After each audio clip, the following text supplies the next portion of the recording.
Ooh.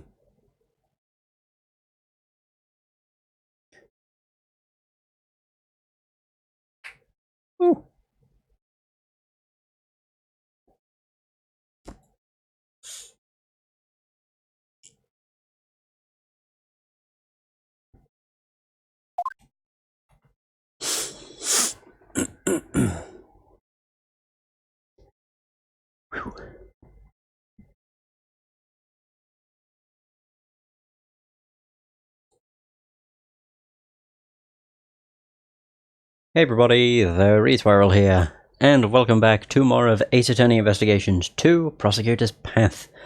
Oh man, people are probably sick of seeing me stream this. I really want to finish it. I just did not expect the final case to be such a doozy. And, you know, literally, like, nearly 10 hours.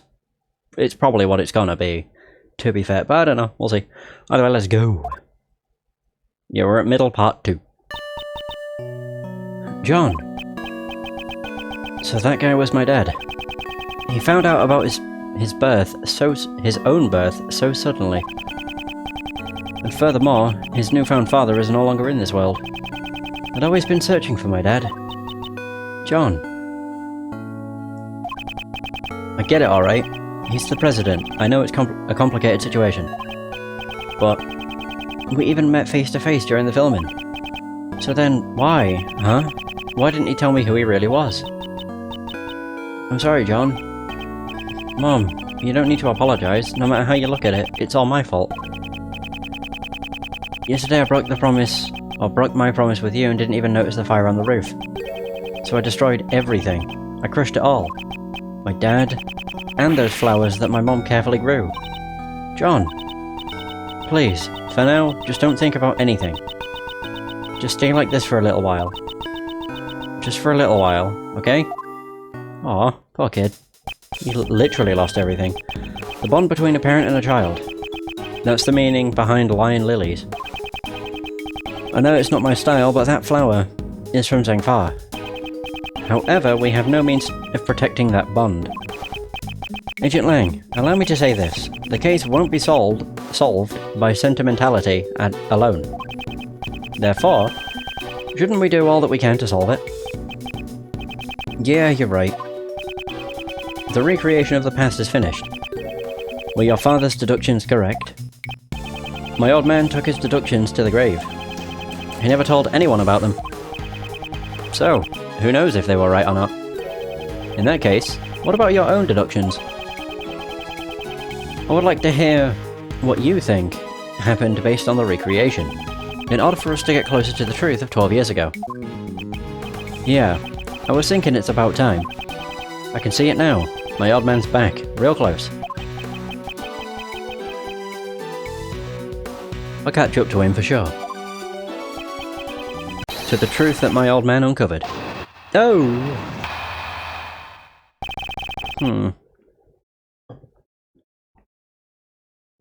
So the truth of the SS5 incident. There's no mistake that the president went to the orphanage. The stuffed toy is proof of that. He was planning to meet with Amy Marsh. However, the president was kidnapped, and Cameron just happened to witness it. If Cameron hadn't been there, it probably would have just been a kidnapping with no murder. Afterwards, the body was moved to the flower beds and a fake photo was taken. Alright. Was that what really happened 12 years ago? Kidnapped and a witness was killed. Yeah. However, there's one thing I still don't get. Something you don't get. It's this. Why did they need to take a fake photo? Why would they go through all that trouble and even make the president take part in the photo? That's true. However, the answer to that riddle must lie somewhere within. Once we get past the layers upon layers of deductions, we shall surely reach it.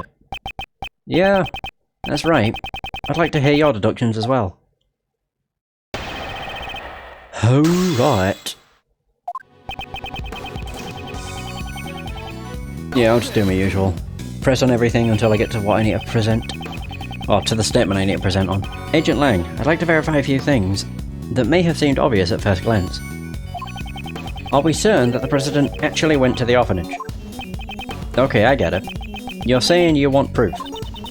Everyone's always demanding proof from Mr. Edgeworth. After all, you didn't have to tell him that. The stuffed toy is proof of that. He was planning to meet with Amy Marsh. How do we know this? You mean this stuffed animal?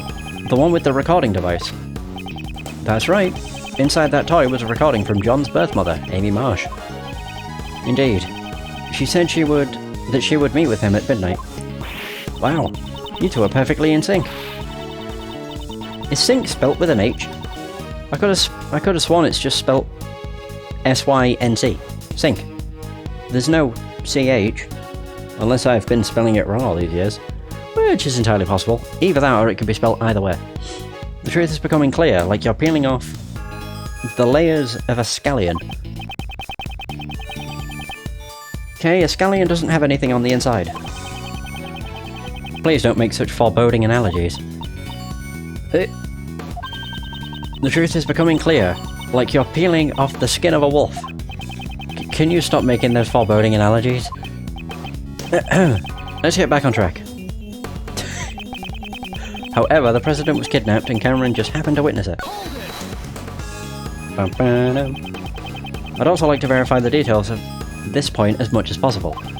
Mr. Cameron witnessed the president and his kidnapper near the orphanage, and Mr. Cameron was standing by the snowman near the road. Then, the murderer picked up a brick, snuck up on him from behind, and wham! Okay, we are simply verifying what actually transpired.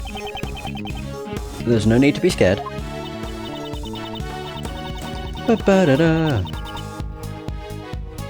That was so intense. Half the details of this case just vanished from my brain. Mr. Edgeworth, Mr. Lang, let's carefully verify all the facts of this case. Yeesh. Well, if you're gonna listen, I'll talk as much as you want. Here we go. Boom, boom, boom. So if Cameron hadn't been there, it probably would have been a kidnapping with no murder. Yeah, unfortunately that's doubtful considering there's a mysterious bloodstain. There it is. Belonged to someone other than Cameron. Unfortunately.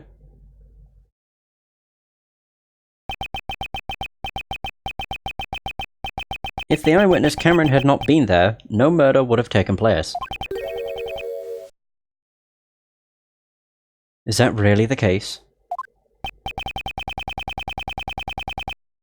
The criminal's goal was only to kidnap the president. If there were no witnesses, there would have been no need to commit murder, right?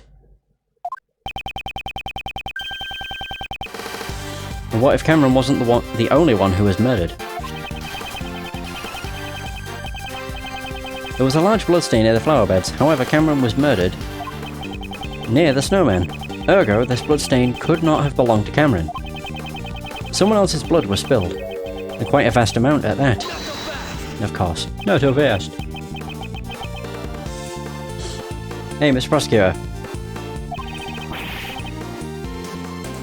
Do you have any idea what you're saying? I do, it's hard to believe, however, that is what the evidence indicates. On that night, 12 years ago, there was 2 murders. Are you saying that the other murder was covered up? Who the heck could have been killed? Oh god, I think I know who it is. Which is very concerning. A murder that was cleverly concealed, all traces of it were arrest, and the incident itself was completely deleted from the case files. However, there's one piece of evidence that still remains intact after 12 years. This piece of evidence shows that something happened that night. The picture. Where is it? Holy crap! There it is, the child's drawing.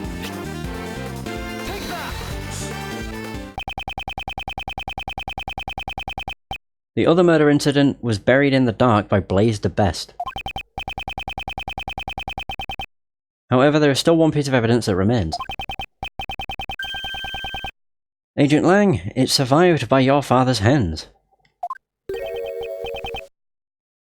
My old man, you say? Please recall. There was one more thing that was hidden along with the traces of the murder. And that is the existence of the boy who caused the fire. Why did Blaze make the boy disappear? It's because he saw something that he wasn't supposed to see. What was the thing he wasn't supposed to see? Everything is drawn in this picture. The drawing my old man had. The person drawn on the right is most likely the president. The Muzilla doll is also drawn near him. And the person standing opposite him is... I mean, it's fairly obvious. Where the bloody hell is he? Oh, he's there. Sir Handogan. Oh, man.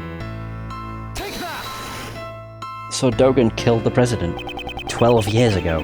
So who was killed? A man with a knife and a large black dog. He is none other than Sir Handogan. What? The assassin? Why would an assassin appear before a president? The answer is clear.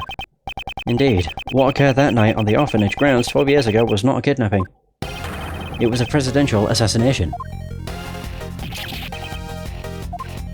Oh wow. Then, Miss Rowland and Mr. Blaze were... Yes, the two were likely partners in crime. One furnished the orphanage to use as the scene of the incident, and the other covered up the young boy's testimony. It's likely that Mr. Cameron was murdered because he witnessed the assassination himself. After all, the kidnapping never actually happened. Stop messing around, you're saying that the president was assassinated 12 years ago? We just found his body today. He's been alive up until now.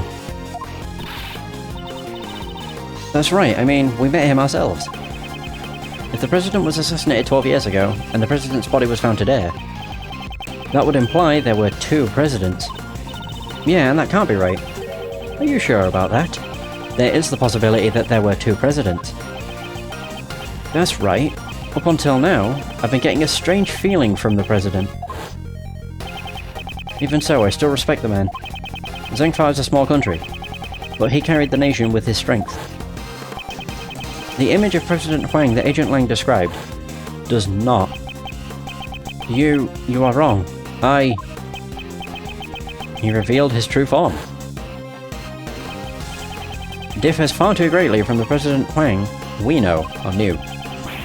It's as if they were two entirely different people. If there were in fact two Zengfa presidents, exactly how would such a scenario be possible? What would make the existence of two presidents possible? One of them was a body double. I'm almost certain we actually had a bit of dialogue that mentioned about presidents using body doubles as like added security. Something like that. If we are to assume, or if we were to assume that one of them was a body double, wouldn't it be possible then? A body double. President Huang possessed immense power and authority in Zengfa.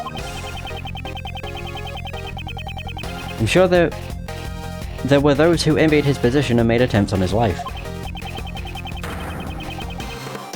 Yes, just as he was attacked a few days ago at God Lake. It's true, there were those who sought Huang's life from time to time. But I can't easily believe there were two presidents. At least not without any evidence. Do I have evidence that proves there were two presidents? No, it's only 7. Unless it was... I remember reading it somewhere.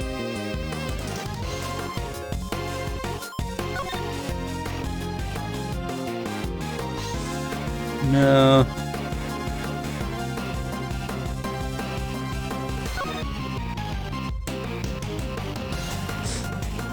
So, wait, what does this actually say?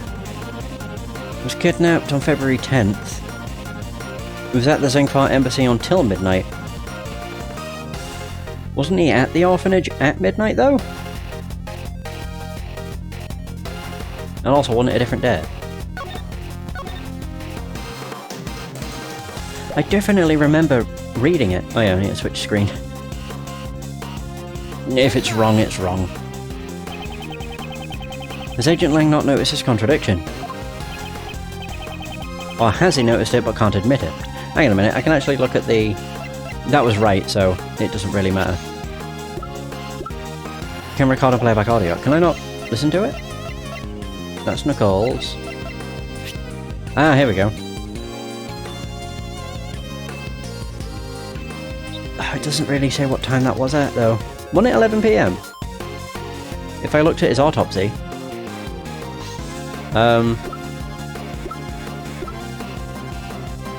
Oh no, that's 1 AM. That doesn't help. Yeah, whatever. What is it, Mr. Prosecutor? Don't shout something out, only to suddenly clam up. According to the recording on the doll, the President visited the orphanage at midnight. However, that should not have been possible. Oh, he was at it until midnight. I'm an idiot. It's just the fact I was like, yeah, that makes sense. It would take time to get to the orphanage from Zengfar, I would assume. Or from the Zengfar embassy. Yeah, that should not have been possible. Huh? Why is that? Why? Because at the time, the President should have been at the embassy. He was together with Agent Lang's father. I guess he did notice. So, Agent Lang, you really did notice. He was in 2 places at the same time. Ergo, there must have been 2 presidents. He says ergo an awful lot. There's one thing I've just noticed. Then which of the 2 was the real president on that day 12 years ago? Most likely the one who died. Who? Who contracted Dogen to murder Huang? In order to learn that, first, we must have a look at the evidence that we proved was false earlier. The piece of evidence we know to be false is the photo. I keep nearly presenting the commemorative photo. The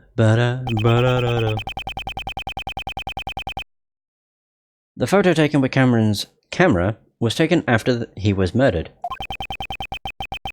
And he was murdered because he witnessed the presidential assassination. In other words, the photo must have been taken following the assassination. Given that, who is the president pictured in the fake photo? We must consider him to be the body double. In other words, the body double had the real president murdered and then took his place. Patricia, Roland and Blaze must have cooperated in that plan. Hold it. Huang's body was never found. Just where could it have disappeared to? The answer to that is already quite apparent.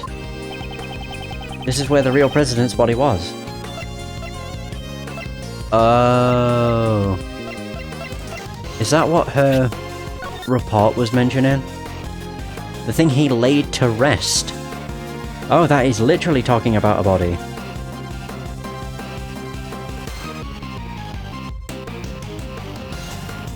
Yeah. But either way, yeah.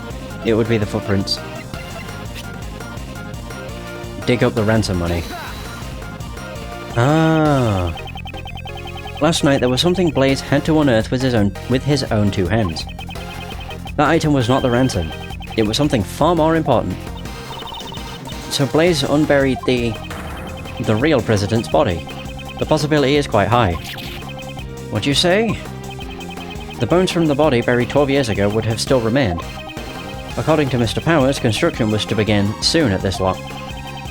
That was the deadline. Both for the movie and the retrieval of the body. Because they would have found the body when they started the construction. Agent Lang, let us search the footprints that Blaze dug up. Yeah.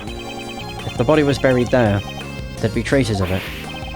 Hey, somebody call forensics. Holy shit. So, the president we actually met in the first case was not even the president. He has been dead for a long time. I have the results of the search. We found traces in the dirt that suggest a body was buried here. So, it was Huang after all. We also recovered the skeletal remains that Blaze de Best dug up. They were in his home. In addition to the bone structure, the dental records and the bone fractures all match up.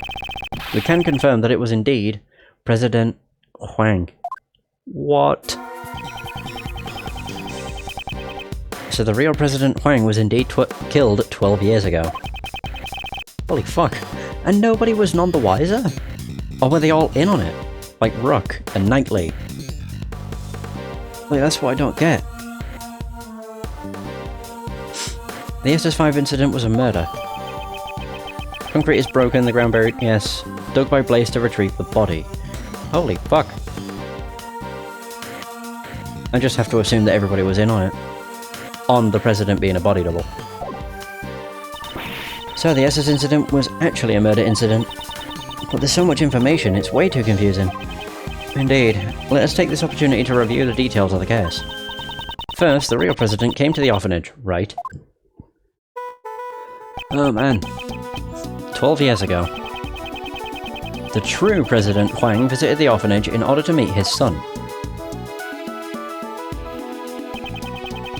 The footsteps in the snow that we thought belonged to Mr. Cameron were most likely made by the President at that time.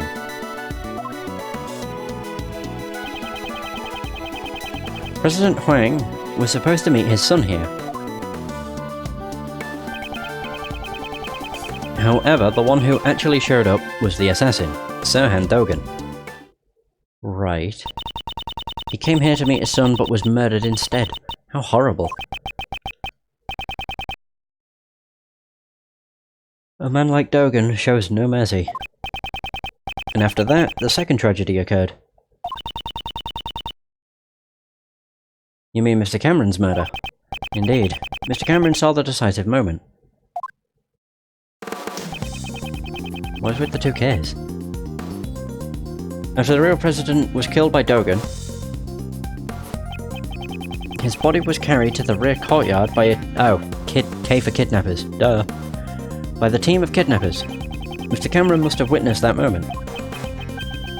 From the orphanage entrance.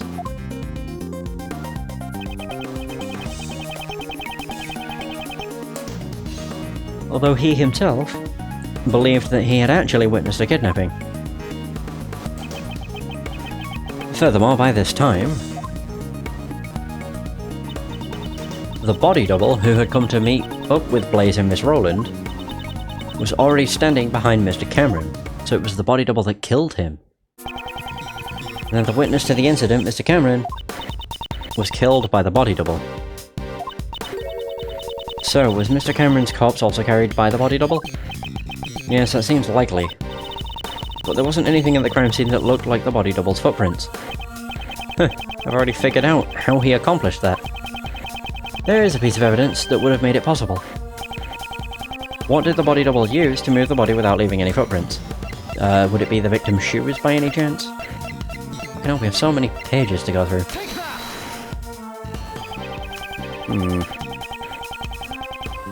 This is almost certainly how the body double carried Mr. Cameron's corpse.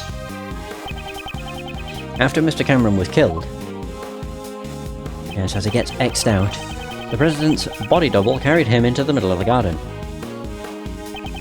I suspect the body double was wearing the same shoes as the real President at the time. If he made sure to step precisely on top of the footprints left by the real President, since the shoes were the same, there would only be one set of footprints left behind in the snow. I think I've got a pretty good grasp on the SS5 incident now. But there's still one thing I don't get. What's that? Why did they need to stage the abduction? As Mr. Cameron witnessed the incident.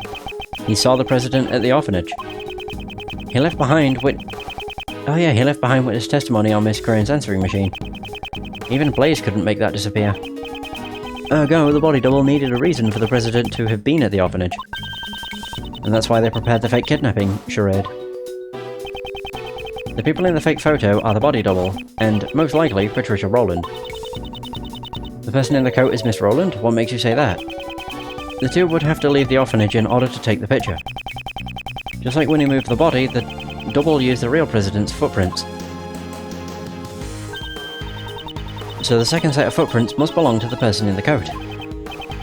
Indeed, we originally believed that those footprints belonged to Cameron's killer. They were size 7 footprints, too small for Blaze's feet.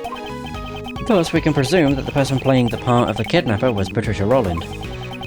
Hidden in the shadow of the presidential kidnapping was a presidential assassination. My goodness. I see. So that's why my old man... Why he... what? The old man must have realised that a murder had taken place. After all, he had the kid's drawing. However, that picture was never presented as evidence. Your father likely took it from the young witness during the investigation and hid it. He had to have known that Huang was dead. But what if he had revealed that back then? Revealed the death of the president, the backbone of Zhengfa? It would have caused chaos. And that's why my old man took the secret to his grave. He even took the blame for the kidnapping, knowing that would be the fall of the House of Lang. Oh. So this is the truth that Agent Lang's father hid 12 years ago. Damn. It's a hefty bloody secret. And now it's all become clear. Huh.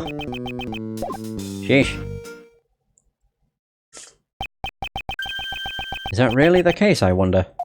Eh? Huh? What? Who's there? It's Dogen! That bell, it's... Dogen! Oh my! Sir Han Dogen. Oh, and his dog, of course.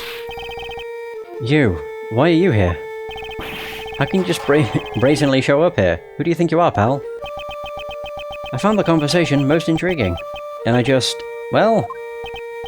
Are you feeling nostalgic about an old murder of yours? You're the one who killed Huang. Nostalgia? I think not. You were speaking about the person I am searching for. You're searching for someone? I escaped from prison in order to meet with a young acolyte. The one who wore the red raincoat. The red raincoat? Who is that person? Or this person? I suspect that it's the same person as the mastermind you are searching for. Oh, don't show me the pictures again, I hate it. It's so fucking creepy. Someone you've been searching for, the one in the red hood. The red hood. Don't they seem surprised, Anubis? Yes, they are, my boy. 12 years ago, this young acolyte saved my life. Oh, okay. I was not expecting to get into an argument with him. Oh, is this testimony? Testimony, whatever. Certainly it was I who killed President Huang. However, my life was also targeted on that day. The body double, Blaze and Patricia all sought to seal my lips.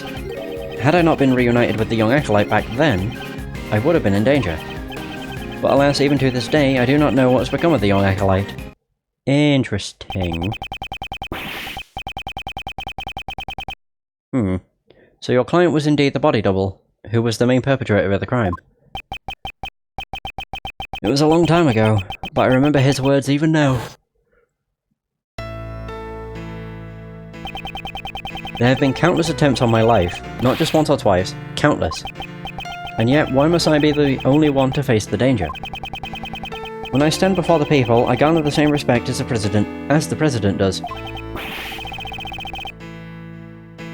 Tell me, just what is the difference between him and me?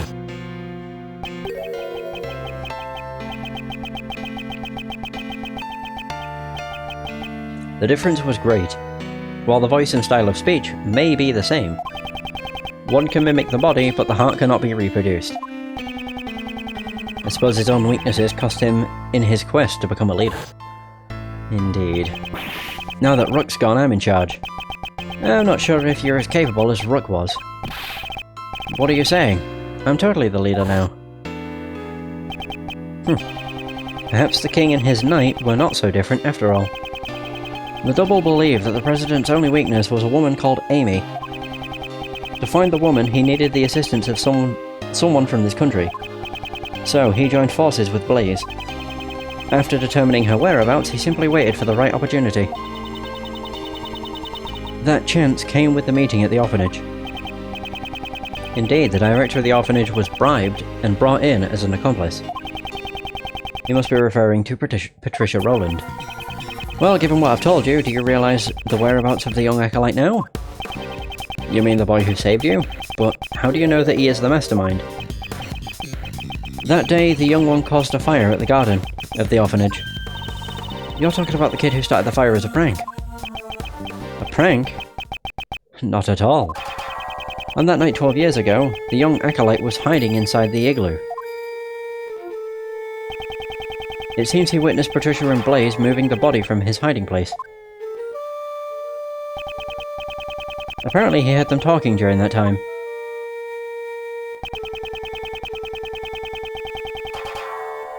It would seem that they were planning to kill me because I knew the truth. He immediately came to the main hall to tell me that. I learned this about the young acolyte sometime later. It seems he was wearing a red raincoat at the time. He led me out of the main hall. And then, the young acolyte said he was going to get rid of our footprints. So he scattered some lamp oil near the igloo over the snow, and then set it alight. And then he boldly set the oil ablaze. No way! So he set the fire in order to... All their focus was diverted towards the burning flames. I took the opportunity to escape through the rear exit. Oh. So, the boy in the red raincoat is the mastermind behind this case. Exactly. Isn't that right, Anubis? Yes, boy. Yes, it is. Okay, so now we have to rebuttal. Okay.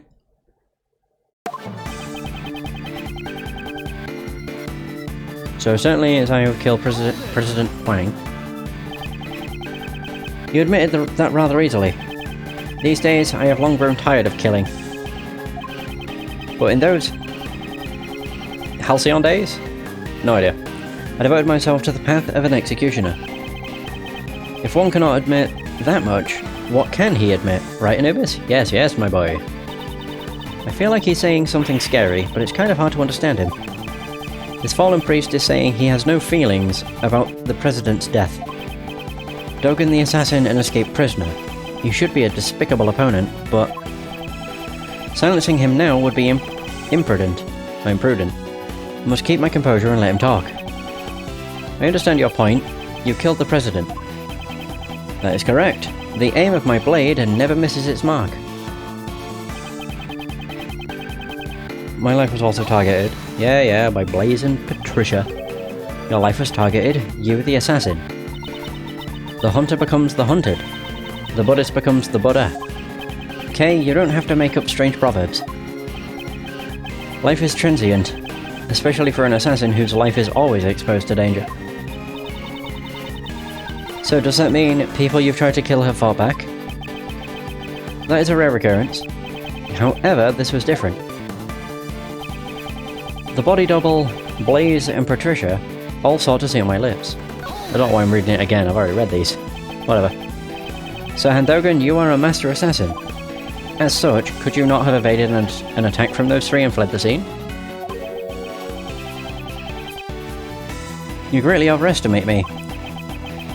Without Anubis by my side, I would not even be able to walk about.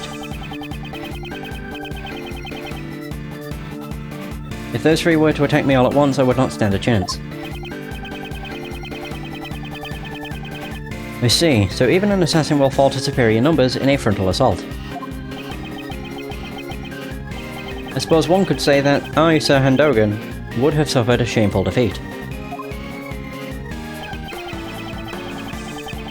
So had I not been reunited with the young acolyte back then, I would have been in danger. Okay.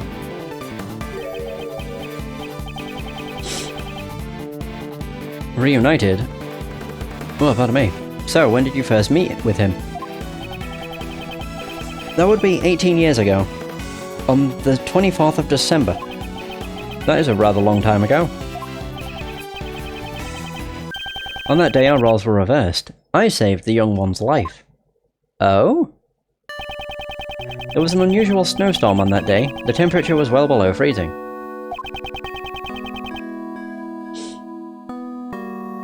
I took Anubis for a walk in the snow. That's when Anubis noticed something and started running. I followed after him and found a car. I had great difficulty opening the door, it had frozen shut. Oh dear. The fuck? In the back seat, there were 2 young children, shivering from the cold. Wait a minute. I won't have it with me, will I? They look familiar. No, I won't have the evidence, but I'm almost certain it was to do with this. From 18 years ago. Dover?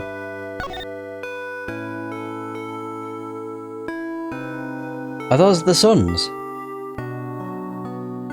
No, I vaguely remember the picture, where it had the bald kid doing like a peace sign. But I can't see it, so kinda screws me out. Either way, I'm almost certain that's them. 2 children? Had they remained in the car for an hour longer, they surely would have frozen to death.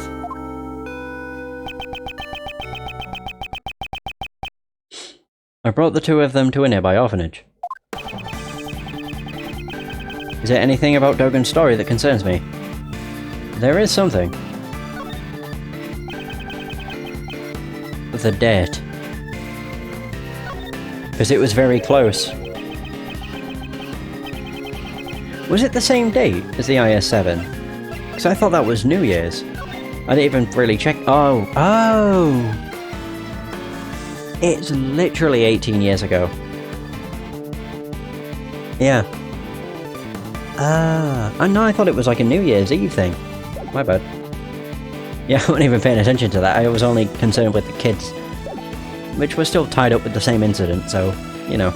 24th of December, 18 years ago, are you sure about that? There is no mistake. Could that mean? I know the significance behind that date. What shows the significance of the date when Dogen found the children? Whoosh! That day, a certain incident occurred. A sculptor was murdered. During that incident, 2 young boys went missing. There's the picture. Wait, so which is which? Is Dover's son the left one, the bald one? And then Gustavia's son's the one on the right. Okay. Although from the picture it looked like the bald one had passed out and the other one was like tied up. What happened? The sons of the victim, Isaac Dover, and the culprit, Dane Gustavia. We never did find out where those 2 boys went after the case 18 years ago. Oh? They were the sons of a victim and a culprit. It all makes sense now. What makes sense? One of the youths was bound, so that he could not move. Mr. Dover did it so that Mr. Gustavia's son couldn't come to the contest venue. Indeed, Gustavia was using his own son as a taste tester. To think that was what transpired. Neither child seemed to recall what had happened. They lost their memories?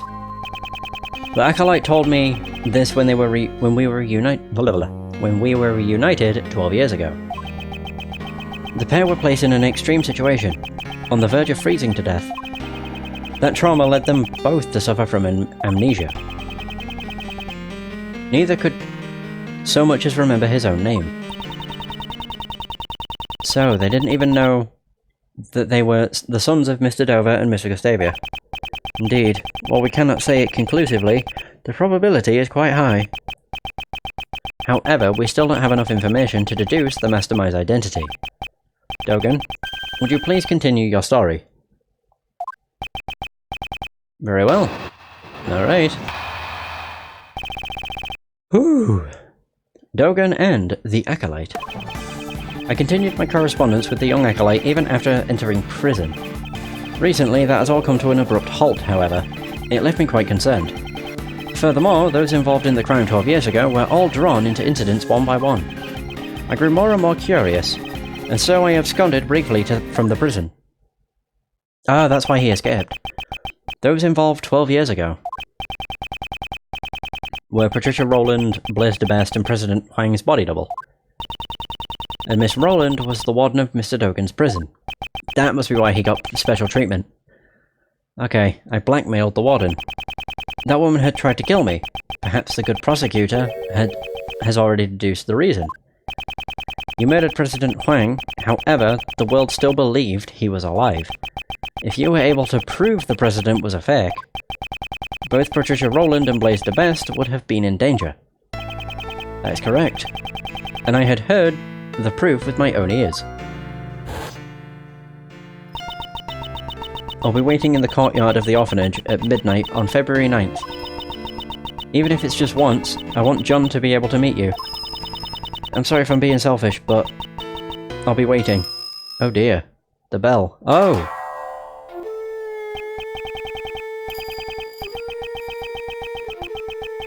Who might you be? My apologies, but I am presently waiting for someone. I am well aware of that, President Huang. Are you not meeting with your son? However, I do not spill blood needlessly. You may relax. I seek only the president's life. It can't be. Please wait. I'm just about to meet my son for the first time. I'm sure this will be the first and last time. Please, at least wait until we are finished. I had thought the president would beg for his life, but he was of a different sort. Officially, the president had no son. However, he shook his head and said, this illegitimate son was his, and he intended to recognize him publicly. Furthermore, he claimed that he had already made preparations towards that end. Would that son of his be the boy with horns over there by any chance? Boy? With the horns? Wait, you can see John's horns? There is no need to see them. From the moment I escaped the prison, or from prison until now. I've been closely lending an ear to your voices. He said that the president made preparations towards recognizing his son. The will? The word preparations alone would be insufficient for blackmail. That's it. There was one thing that could prove Huang's words, the will held by the House of Lang. It was also proof of his trust in us. His son's existence would have been revealed to the world. The name of the recording, on the recording, the mention of preparations, and the will in Zhengfa. Together they sufficed to make the warden bow to my words. With those three pieces of information, one could prove the identity of the double. By using John. The president blocked the first strike of my knife with something soft. As pieces of it fell atop the snow, I struck once more. This time the blow proved fatal. So Dogen cut off the Muzilla doll's horn. None but I heard his final words. Only myself and that child knew of the president's secret son.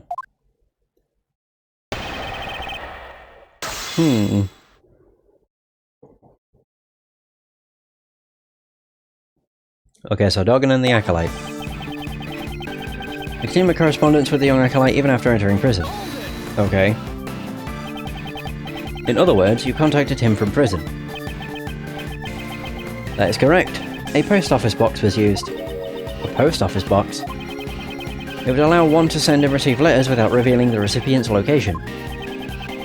I could not use a form of correspondence that would reveal the Acolyte's location. There was someone keeping watch over my correspondences, after all. He must mean the prison warden. Patricia Rowland.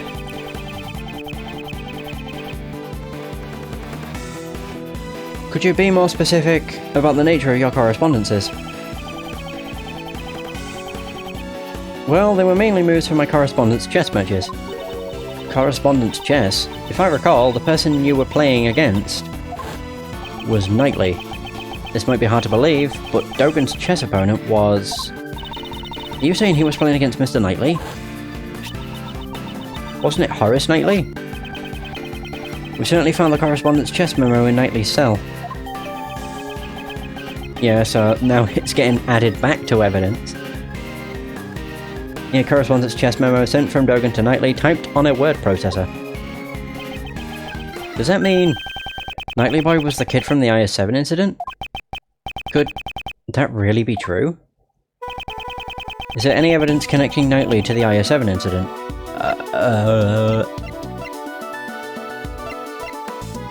Wait, don't we have something of Knightley's? Fuck! Oh, I've just realised there is something. Oh, fuck.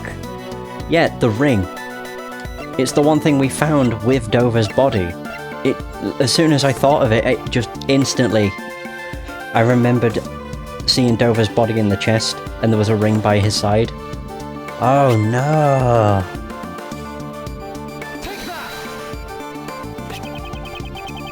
This was all that Knightley left behind. Could there be a clue hidden within? Which should I investigate? The ring or the chessboard? The ring. Yep, PH. Wait. So Knightley was Dover's son. This ring is... Wow. Mr. Edgeworth, what is it? Mr. Shields, please take a look at this ring. This pattern is... It's Pierre Huguet's. I thought so. He had Mr. Dover's seal turned into a ring. However, why would he have this? Shouldn't it have been held by the police as evidence from the IS-7 incident?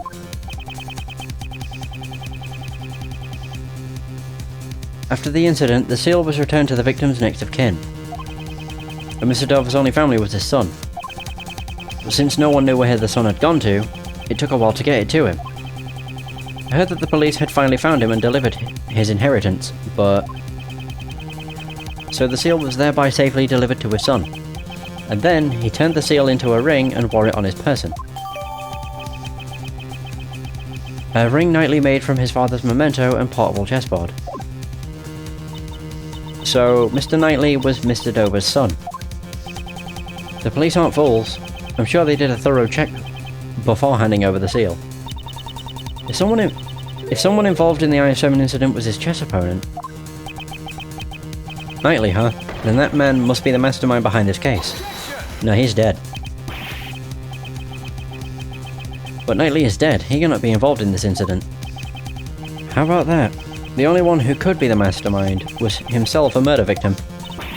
But a dead guy can't be the culprit, so there's no way that's right. It certainly is strange. In that case, who is the culprit? Alright, that was just one tangent. Jesus. So, recently, that has all come to an abrupt halt, however, it left me quite concerned. Oh, pardon me. It came to a halt? Now of all times? Quite odd, is it not? Anubis told me again and again how odd it was. That scary dog talked. Was he like, something's odd, woof. I can understand Anubis's heart, even if he does not voice his thoughts. Then, there's something I'd like to ask, just in case. Your scary dog's staring at me right now. He's not saying, I'm hungry, I want some meat, right? Perhaps. Perhaps. Mr. Edgeworth.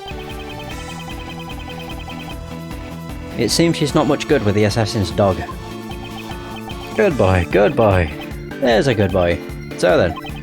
At any rate, my correspondence with the Acolyte suddenly came to an abrupt halt. Furthermore, those involved in the crime 12 years ago were all drawn into the incidents one by one.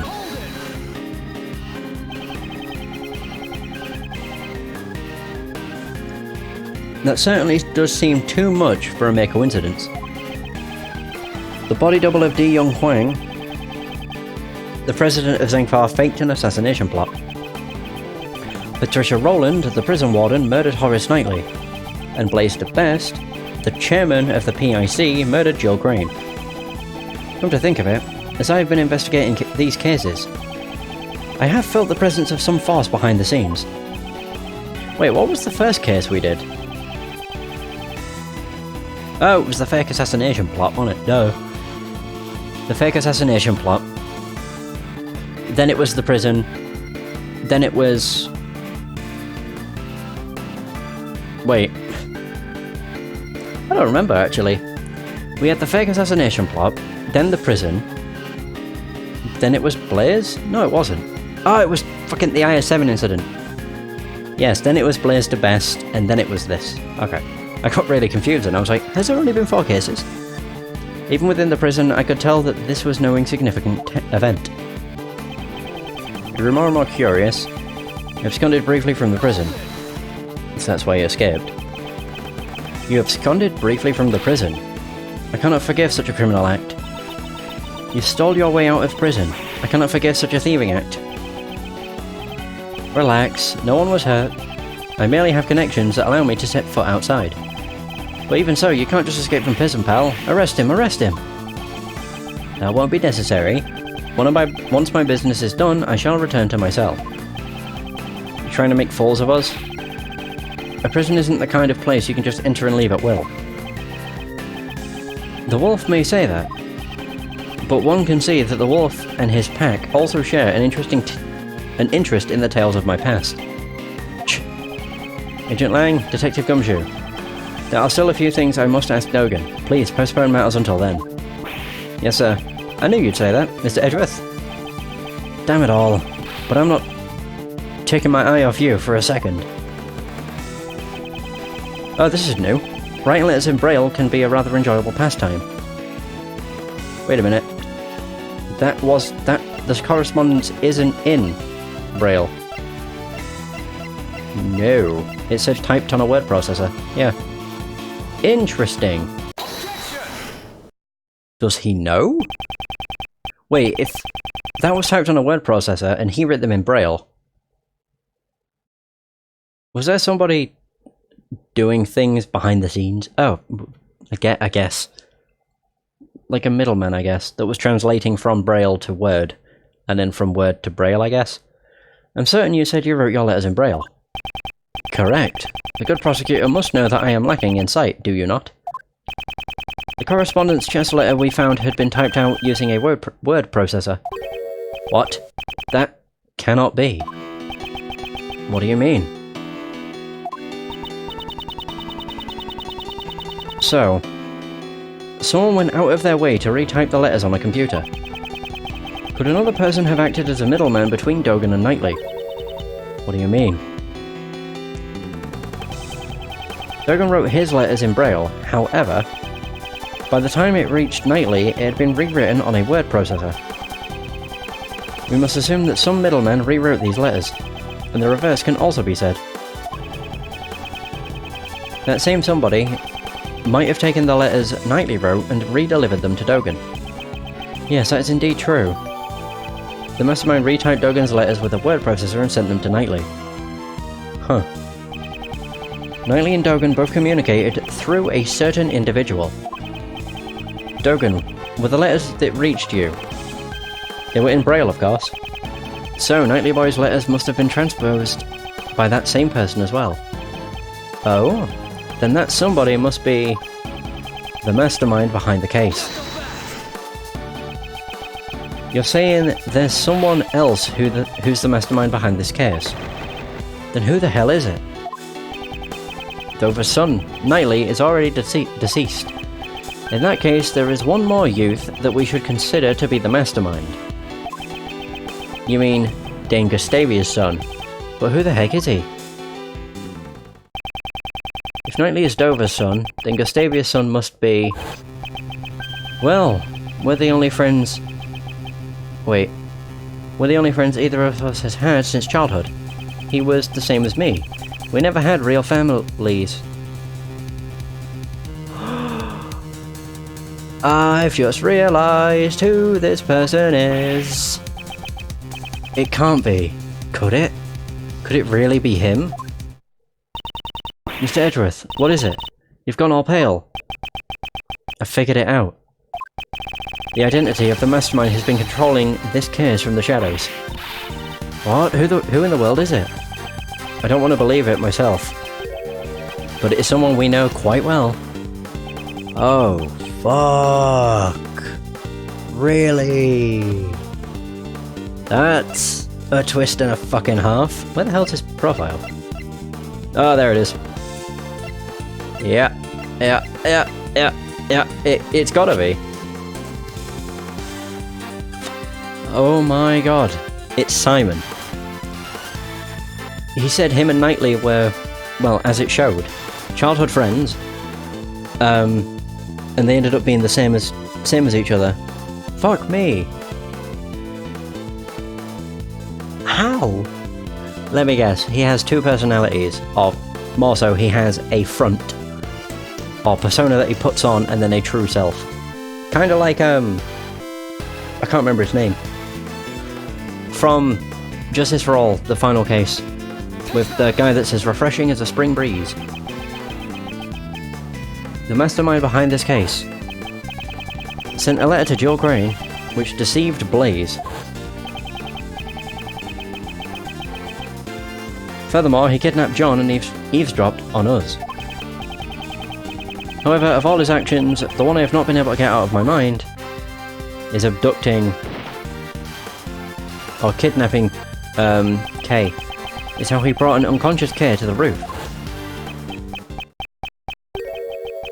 The giant monster. Huh? Did you just say something? That's right. The key to exposing the mastermind is in the monster's true form. Oh, I almost forgot. If you'd like, please come to our next show.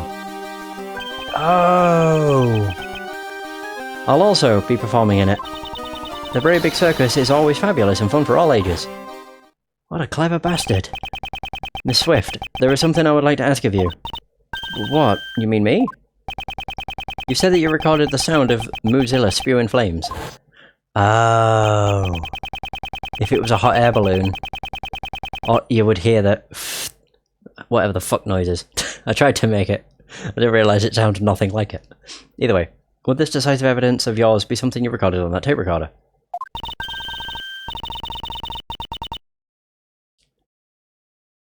That's Mr. Edgeworth for you. You're good at figuring things out, aren't you?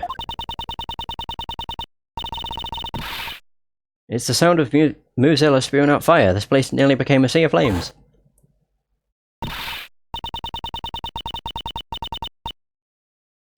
That's right, I ain't actually seen it with my own eyes, though. Could you let us listen to the tape? Sure thing. There we go. The sound, it's as I thought. So, it seems that my reasoning was correct. The true nature of the monster and the mastermind. All of my logic is coming together. Miss Hart, you said that you captured a giant eye on film, did you not? Sure did. Right here in this photo. Though we cannot confirm it like this. Detective Gumshoe. Yes, sir. Lend us your film analysis device. Okay, but what do you want to analyze, sir? This photo, please. I'm on it.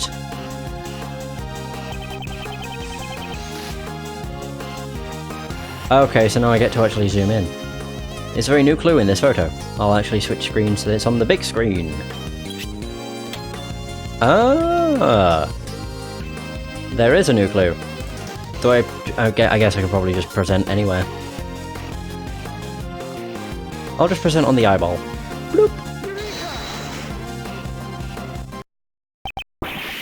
This is...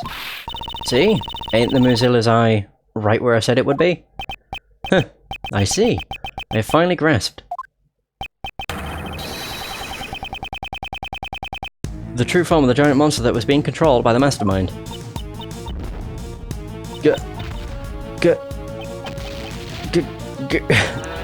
Giant monster?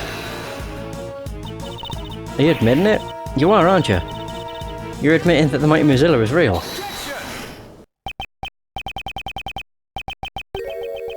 No, this is not Moozilla. This is the eye of a different monster. Please, have a look at this. It's a flyer for the Very Big Circus. Ah, this is... Precisely. There is a rather large balloon with the head of a lion pictured here. Ooh. This balloon is the true identity of the giant monster. In addition, the sound Miss Swift recorded, which she believes to be Moozilla... Not Mew, it's not Pokemon. Moozilla, spewing flames.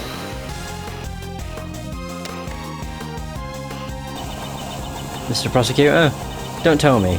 You're gonna say something that will shatter my dreams of a scoop. Hot air balloons fly by using burners to heat the air, right, sir? Precisely, Detective. The mastermind used this monster of his to to bring Kay to the rooftop of the Grand Tower without using the elevator. Wouldn't that mean that the mastermind is someone connected to the circus? He's a member of the circus, Knightley's friend, and Dane Gustavia's son. Who'da thunk it? An apprentice beast tamer? Huh. He's no amateur. There he is. He is a clever fook. I was going to call him a fool. For the beast he has tamed is none other than this entire case. Simon Keyes, he is the mastermind behind this whole incident. Mr. Keyes was really behind it all? No way, I don't believe it. I mean, we trusted him. How could it have all been a lie? That's just heartbreaking. Okay. What is it? Hey you, stop. Where do you think you're going? Dogen. Oh. The boy with horns is rather perceptive. The good prosecutor has done a remarkable job. Now that I have heard that, I have no further business here. What? Wait, Dogen. Oh dear. Oh gee. That looks fucking... I do love some of the fucking janky ass animation in this game. That looks so stupid. There was like literally no animation frames at all. It was just a still of the dog like ramming into Edgeworth. Oh my god. Oh, that was so dumb. I love it though. Damn it, where'd he vanish to? Mr. Edgeworth, are you okay? Yes, I'm fine. However, that guy... John? He killed my father. That Dogen guy, he's the one who killed my dad, right? There is no question more difficult to answer. However, there's no use in denying the truth. Yes, John, you are correct. He'll pay for this. I swear he's gonna pay. I'll make him pay my set. John, you mustn't finish that thought. Prosecutor Edgeworth, please pay us no mind. Sir, I put on APB on Dogen. All available police units will be searching for him. You heard the man, kid. I don't mean to be heartless, but we need to hurry too. So, Mr. Prosecutor, where's the mastermind right now? Agent Lang is right. Our top priority right now should be catching the mastermind. He said he would be practicing. He is most likely at the very big circus tent. But first, Agent Lang, I have a request. A request? What is it? Now that we've identified the giant monster, our next order of business is to capture it. The moment we arrive at the tent, I need you to locate that specific item post-haste. A detective, I ask that you perform a follow-up investigation on the kidnapping incident. Roger that, sir. Mr. Edgeworth, I want to help out too. In that case, you'll be in charge of calling for backup. If he is truly the mastermind, we may require assistance from a certain someone. Who? I met him so many times, yet his facade always fooled me into sympathy. He may have got the better of me in the past, but this time I'll settle it once and for all. Oh! Oh, there we go. Wow, okay. It's looking like the end of this might not be such a lengthy session. I thought it would have been. Like, I literally thought it would be like multiple hours, but maybe not. Alright. I guess we'll see though. Alright, very big circus. Storage tent. Ooh, fancy. He'll be still putting on the facade, I'm assuming. Ah, Mr. Edgeworth.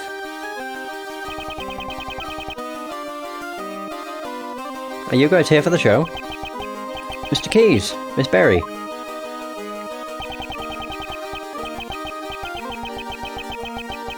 You were a little early. I'm sorry, but we're still getting ready. But I'm so happy you came. You remembered our promise. Yes, I remembered. You asked us to come and see the show when you gave me this. I'm so happy you came. Please, enjoy yourselves. I'm sure my performance will surprise you, Mr. Edgeworth. Your performance has already surprised me, Mr. Keyes. But he hasn't performed yet. Regina, please, have a look at this photo. Is this balloon the property of the Very Big Circus? Ah, it is. Did you see it flying around somewhere? it's highly likely that this balloon was used by the culprit in the case we are investigating. Huh? But that would mean... Who is in charge of the balloon? Well, that would be Simon, but... Are you saying... Who? Mr. Keys? You flew this balloon in the middle of the night. Did you not? I do occasionally practice alone at night. I'm not much of a pilot, though. I'm a little clumsy. So, for practice, you'll do something as challenging as flying a balloon at night. Wouldn't that be rather difficult for someone who is clumsy and not much of a pilot? Then, what do you think I was doing, Mr. Edgeworth? You brought Kay to the roof of the Grand Tower in order to frame her for the murder of Joel Crane. Not a single security camera recorded Kay using the elevator. Therefore, the only way she could have gotten up there was through flight. But the only one who could have flown her up there was you, Mr. Keys. No way! Mr. Edgeworth, how can you say that? That's not all. You drugged John at the garbage pickup and kidnapped him. Wasn't that why you were late when you came to watch the trial of Patricia Rowland? No way, I have no idea what you're saying. There's no way I could do things like that. Please, believe me. Mr. Edgeworth, please. I wanted to believe you. However, you have broken that trust yourself. That's horrible. Why would you say that? Didn't you once say that you would trust me? That you'd believe in me? Don't you worry about that, we're your allies. That's because... we're like birds of a feather, right, Mr. Edgeworth? Birds of a feather, huh? I suppose that's true. We have sufficient information about your past. I doubt you had a motive to kill Knightley. Rather, you are probably the most affected by his death. And I doubt someone as timid as you could work up the courage to murder someone.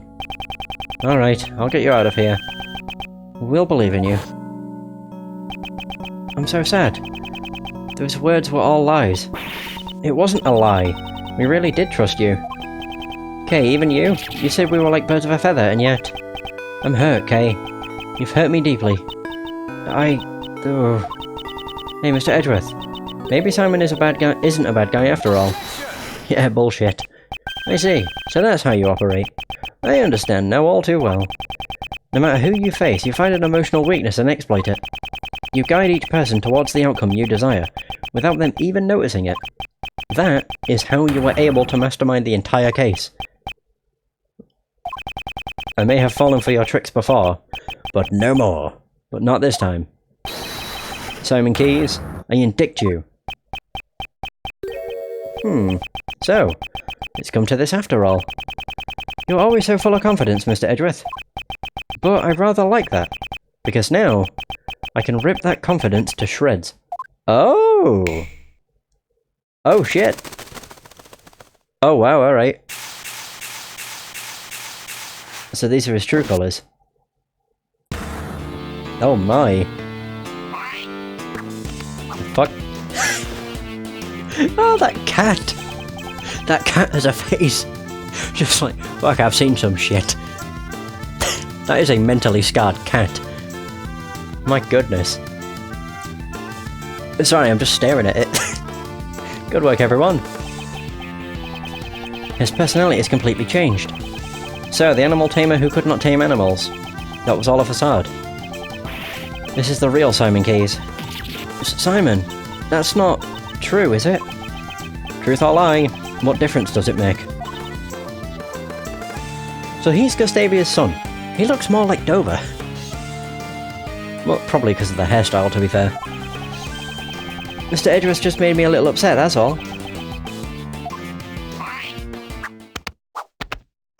That fucking cat. My god, why has it got to be a mentally scarred cat? You'll take responsibility for upsetting me. Right. Ooh. Okay, we're getting right into it. Balloon practice. It's true. I practiced with the balloon 2 nights ago. That photo, oh god, must have been taken when the balloon and I passed near the building. I often fly around the area for advertising purposes. There's nothing unusual about that, right? Man, he's changed completely. You often fly around the Grand Tower in a balloon? Yeah, even the circus needs to advertise. Regina, is that true? Yep. It was Simon's job to advertise using the balloon. Most people who live around here should have seen it. That balloon was used in the crime we are investigating. Like I said, it's just a coincidence. I simply happened to pass by the Grand Tower when that photo was taken. I shall determine whether or not it was a coincidence after I hear your full story. Balloon practice. Okay. So was a balloon launched from this tent? There's a nice big park near the Sunshine Coliseum. I always launch the balloon there. I see. In that case, how do you transport the balloon to the park? Well, it's too heavy to carry by hand. It weighs several hundred pounds. And yet, it can fly in the sky. Amazing, isn't it? I asked you how you transported it. Now answer the question. Oh, I can't even make some small talk. You're mean, Mr. Edgeworth. I used a truck.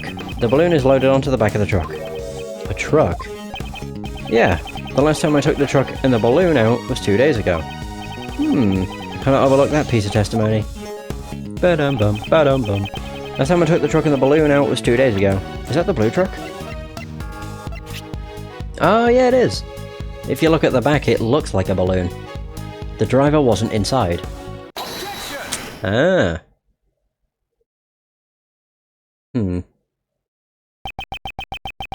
The truck you put the balloon into, was it blue by any chance? Blue? So what if it is? Today we saw a blue truck carrying a large basket. If that truck just so happened to be yours, then your claim that you last used it 2 days ago becomes a lie.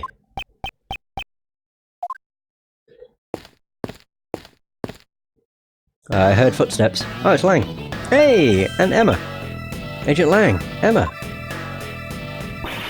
Mr. Edgeworth, I finally found you. I've been searching for you ever since the incident yesterday. I dashed right over here after Kay contacted me just a little while ago. Prosecutor Edgeworth, the thing you were looking for. I found it. It was placed in a blue truck at the dressing room parking lot. A small hot air balloon. Used for advertising, Simon Keyes is in charge of it, placed in the truck. A blue truck, as I suspected. That truck is, without a doubt, the one I saw today. Oh! There are a number of blue trucks out there, you know. Who's to say you're not mistaking it for a different one? It's definitely that one. I got a good look at it. Bloody hell. Oh, Mr. Edgeworth, was that? Yeah, it wasn't me. Oh, it was Simon. Okay, words have no strength without evidence to back them up. That's Mr. Edgeworth's voice. Evidence? Present evidence. Do I have any evidence? To prove that this was the truck I saw today? Huh? What's wrong, Mr. Edgeworth? Why are you touching the truck? Aha! The truck's body is cold to the touch. It seems to have been parked here for some time. Well, now we have evidence. Potential evidence. If we dust for prints. So, you can figure all that out just by touching it? Hell yeah! What could prove that this is the truck I saw? Dusting for fingerprints.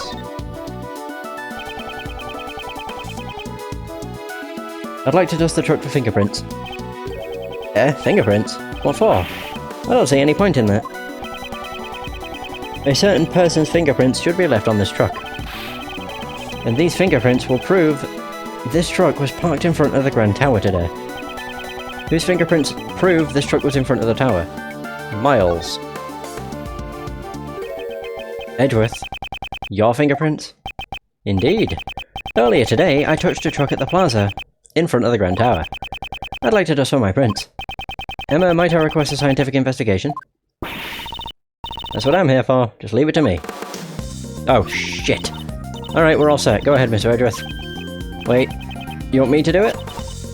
If I need to blow, I'm hoping this is hooked up to my, actual mic. As in the DS emulator.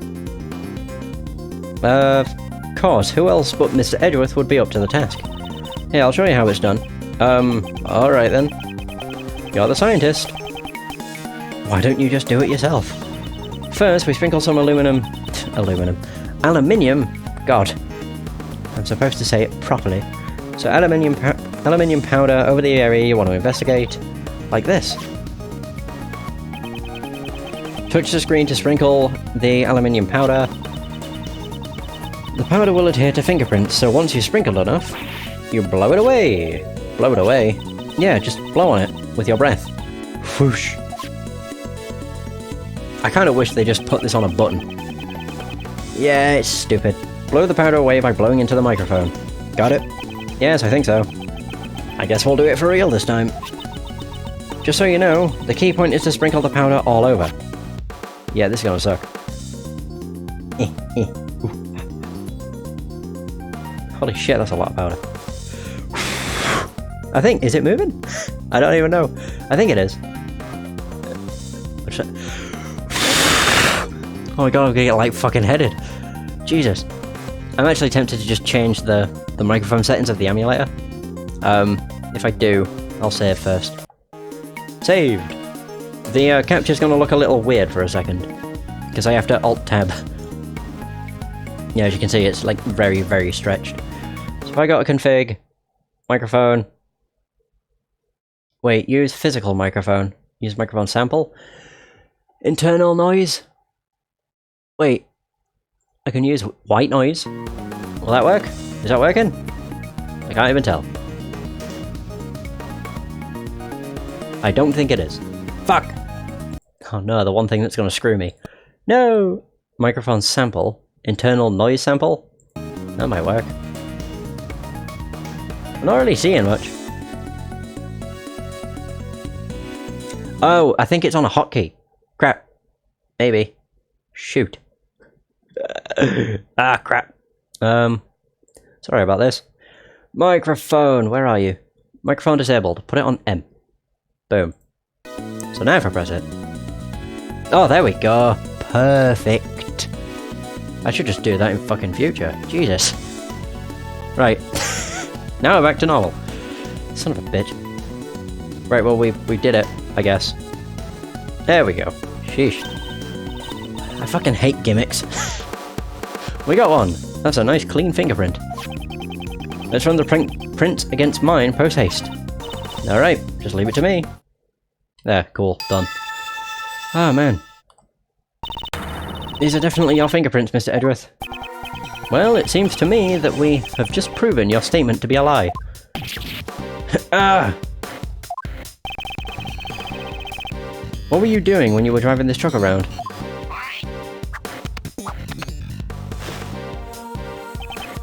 Just taking it for a joyride? Kate was abducted 2 nights ago. Your balloon was sighted not far from the scene. Today there was another kidnapping in which a garbage truck was used. And once again, your truck was seen nearby. Objection. This all sounds like nothing more than a pure coincidence to me. So it was pure coincidence that you parked near 2 separate kidnappings? I doubt that. You were involved in both kidnappings, weren't you? Isn't it a bit rash to automatically assume that the 2 kidnappings were connected? But they were. And what if I had evidence to prove that the 2 crimes were performed by the same culprit? Oh, you're serious? I can't wait to hear this. Oh, Jesus. What did Kay and John's kidnapping have in common? The drugs, man. Sleepy ZZZ. Kay was knocked out with a powerful sleeping drug, and a bottle of sleeping drugs was found lying in the place where John was confined. The contents of the bottle were a match with the drugs used on Kay. So that's all you've got, huh? And here I was getting my hopes up. So the same sleeping drugs were used, so what? You think that connects the 2 incidents? Surely you must realise it yourself. That doesn't prove a thing. There must be something. Evidence that proves he's connected to those cases. The police, prosecutors, and even you, Mr. Edgeworth. In the end, you're all the same. You make of evidence as you see fit, just so you can send some poor soul to prison. Isn't there someone like that here? A poor soul who was wrongly accused in the past? You're wrong. Who would do such a thing? Then show me the evidence. If you're going to accuse me of a crime, it's only natural. It's no use. I can't seem to find any other threads linking him to the kidnappings. Now then, have you finally run out of ammo, Mr. Edgeworth? I have preparations to make at the circus, so if you'll excuse me... Hey, Ray! I fucking love his voice. The weirdest thing is, I didn't even realise, I don't know how, but most of these voices, like literally 90% of them aside from Miles and Franziska, I think. I'm pretty sure, maybe even Manfred. So that's 3 voices.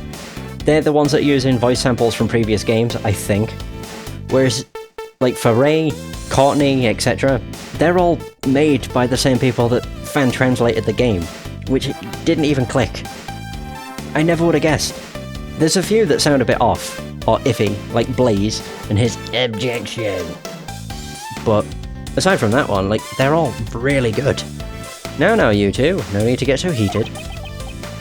And Simon, you're looking good in that clown makeup. Hey, what's your deal? Don't just butt in like that. Uncle Ray's not so good in such a stiff environment. I mean, why so serious, right?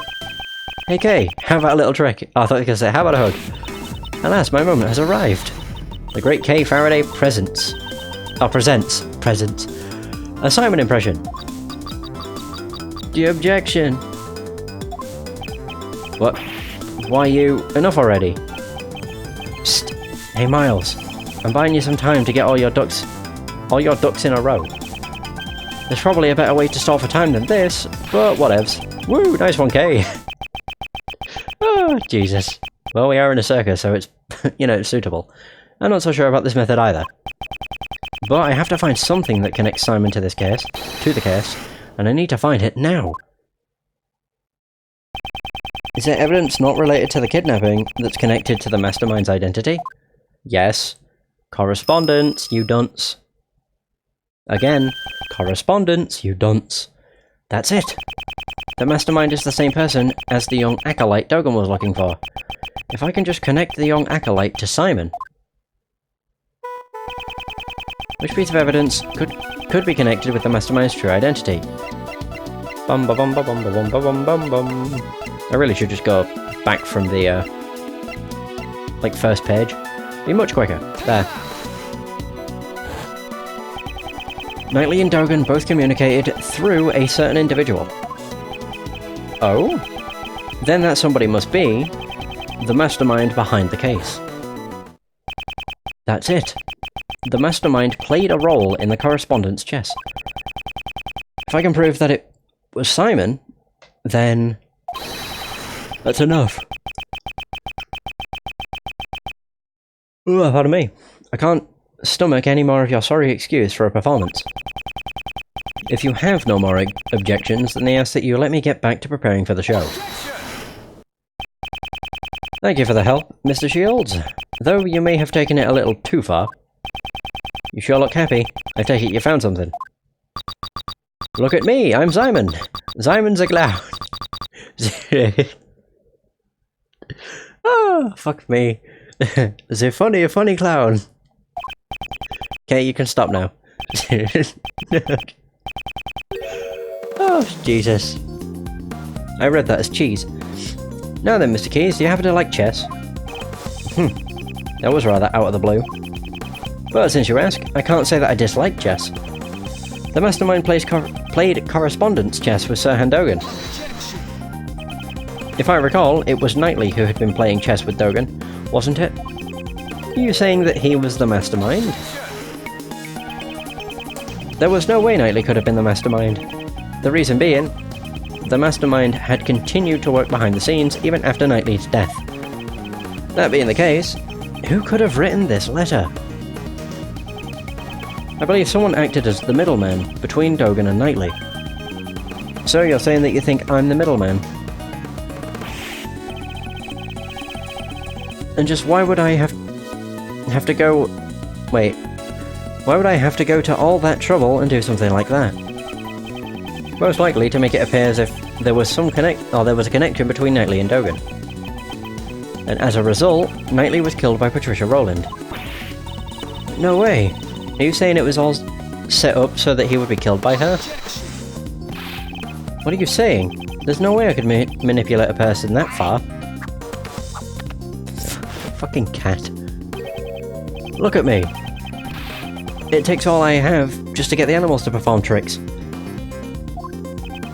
If only just a scrap of the letters he exchanged with Knightley still remained. It'd be decisive evidence. I'd like to investigate your room. There could be decisive... If it's the letters you're looking for, you won't find any in there. What? I'm the type of guy who throws his letters away as soon as he's done reading them. Where's the point in living in the past? Does that mean he's already gotten rid of the evidence? Mr. Edgeworth, everything you have said so far has been nothing more than baseless conjecture. The evidence, I'm just one step behind it.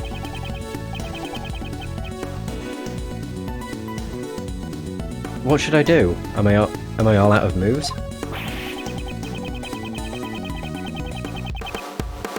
Without evidence, I won't allow you to cast doubt on my friendship with Knightley. Who was that? Ah, excuse me. Miss Berry, what's on her mind? I've been listening in on what you all were saying, and when you say Mr. Knightley, you mean Simon's friend, Mr. Knightley, right? Yes, that's correct. Does she know something? This morning a letter arrived from Mr. Knightley. It was for Simon. Okay. What? What did you say? But that's impossible. Knightley's already dead. Miss Berry, please, let me see the letter. Okay, here you go. Quickly, open it. Next move. What? Move the pawn to g6, now you can see the path to checkmate. Can't wait to see the look on your face, you weren't expecting... This is a correspondence chess letter. To lose... Wait, to lose at chess against me. Right? I think is what it says. This is the response to Dogen's last move. Now you can see the path to checkmate. Or can you see the path to checkmate? Can't wait to see the look on your face. You weren't expecting to lose at chess against me, right? How? Oh. The postmark says March 26th, the day before Knightley's death. It seems the letter arrived late. Since the circus moves around so much, a lot of mail people send us arrive late. Now, why was this letter addressed to you? Oh! This is proof that you were the middleman between Dogen and Knightley. Normally, you would transcribe this letter into Braille before sending it to Dogen. And in doing so, you create a connection between him and Knightley. Damn it! Curse you, Knightley, why would you continue to interfere? Simon, why? Wasn't Knightley your only friend? Huh, don't be ridiculous. I stopped thinking of him as a friend 18 years ago. 18 years ago? Would that have been the day of the IS-7 incident? Thanks to Knightley, I nearly died that day in the snowstorm. While I was on my way to the contest venue, when my father was waiting, Knightley suddenly appeared. He held me down, tied up my hands and feet, and with tears streaming down his face. He kept apologizing. My dad's too scary, I can't disobey him. Please forgive me, I'm sorry. Stop it, Horace, I promised my dad. I said I'd taste his desserts. If I'm not there, Dad'll be in trouble. I'm gonna let everyone know my dad's desserts are the best in the world. After that, he locked us inside a car. It was so cold, I could see my own breath. Before we knew it, the doors had frozen shut, and not even he could get them open. And then I lost my father. What? Your father? Horace Knightley was the son of the murderer who killed my father. What could this mean? His confession runs contrary to the information we have. But the name of the victim in the IS-7 incident was Isaac Dover. Isaac Dover is my father's name. Oh, he's... not, he's, slightly wrong. 18 years ago, my memories were muddled from the shock of my near-death experience. So it wasn't until later that I learned the truth. On that day, my father was murdered. The culprit of the IS-7 incident was a confectioner by the name of Dane Gustavia. So that was the name of Knightley's father. That low-life scum of the earth killed my father. Just the thought of him makes me sick. So, you knew who the culprit was all along? Of course not. Had I known, I would have tipped off the police a long time ago. All I knew was that Knightley's father was trying to set up my own father. That's why I immediately knew that the one who died that day was my father. Knightley had a hand in my father's murder, that traitor. He was the son of a killer. It's only natural that he ended up dead. It would appear that you are a victim of a very serious misunderstanding. Misunderstanding? Just what are you talking about? Isaac Dover. At the time, he was actively working as a sculptor in France, under the name Pierre Houquet. Is that right? Well, I'm sorry to say I don't remember that at all. It's only natural you don't remember. After all, he's not your real father. Huh? What? Is that supposed to be a joke? I'm not amused. You won't be able to laugh at all once I reveal the truth to you. Well. This piece of evidence proves that you are not Isaac Dover's son.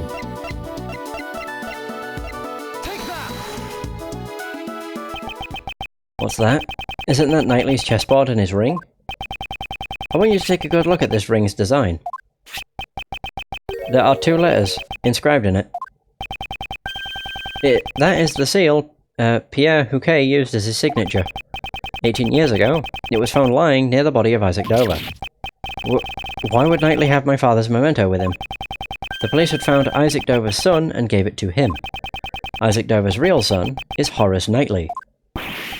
What? Well, that means I'm... In other words, you are Dane Gustavia's son. That's a lie. After all, I'm... My father is... My memories are...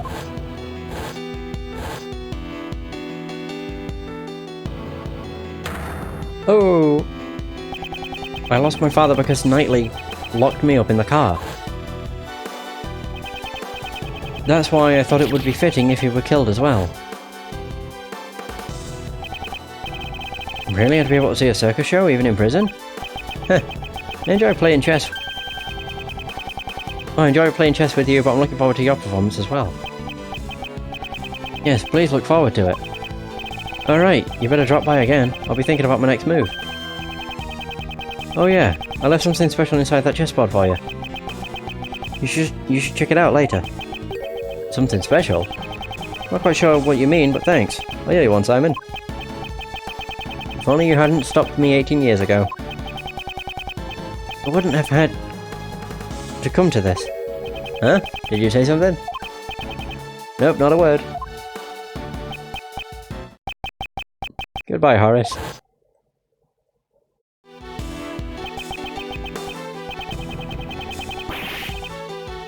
After all that, you're saying it was my father who killed Knightley's? Then that means... Was it all for nothing? I don't want to become some weakling who could be killed by anyone. That's why I thought I'd follow in Mr. Dogan's footsteps. This finally proves it. Simon Keyes, you are Dogan's correspondence chess partner.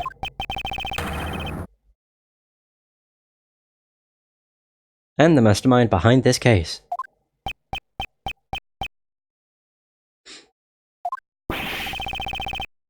Of course he only laughs. That's right, it was me, I'm the mastermind behind it all. And his music changed. He's finally shown his true colours. As you all know, I witnessed the incident 12 years ago. President Huang's assassination. So the child who drew that picture was Simon Keyes. When I was found out, I was subjected to horrible interrogations over and over by that heartless Patricia.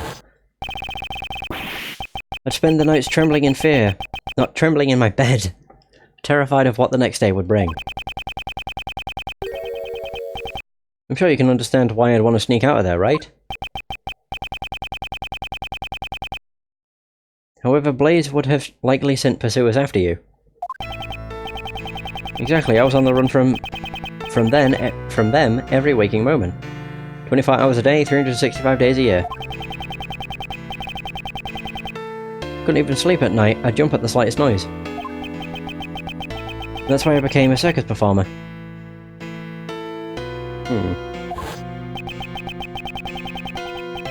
Blaze de Best was the chief prosecutor and Patricia Rowland was the warden of the prison.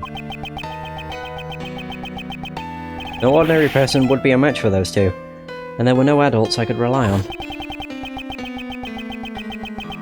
Furthermore, behind the scenes was the body double who had set those two in motion.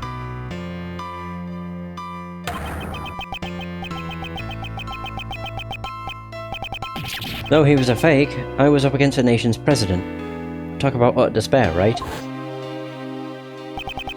My only ally was Mr. Dogan. He saved my life after all. He actually helped me out, unlike Knightley. If this story is true, it's ironic. Dogan, the fiendish assassin, was idolized by the child he saved. If I followed in his footsteps, I'd no longer have to worry about being eaten alive. That's right, now it's my turn. My turn to devour those who would feed upon me.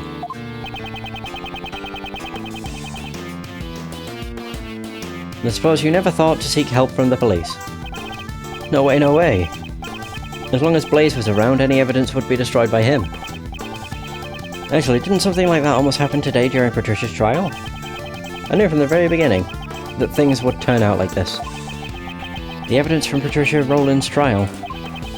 So he's saying that he expected the evidence would be destroyed. I see. So that's why you kidnapped John. To force a guilty verdict, even in the absence of evidence. Who's to say? But in order to expose the crimes of 12 years ago, there was no other choice. That's according to you. However, Blaze also attempted to kidnap John in order to manipulate the trial in his favour. Your methods are no different than those of the people you so despise. That's only if I were actually the kidnapper. But I would never do anything so evil. No way, no way, no way, I just simply couldn't. Besides, Mr. Edgeworth, I'm actually quite thankful to the real criminals for giving me the opportunity to extract such sweet revenge. It might have actually been exact, not extract. My bad.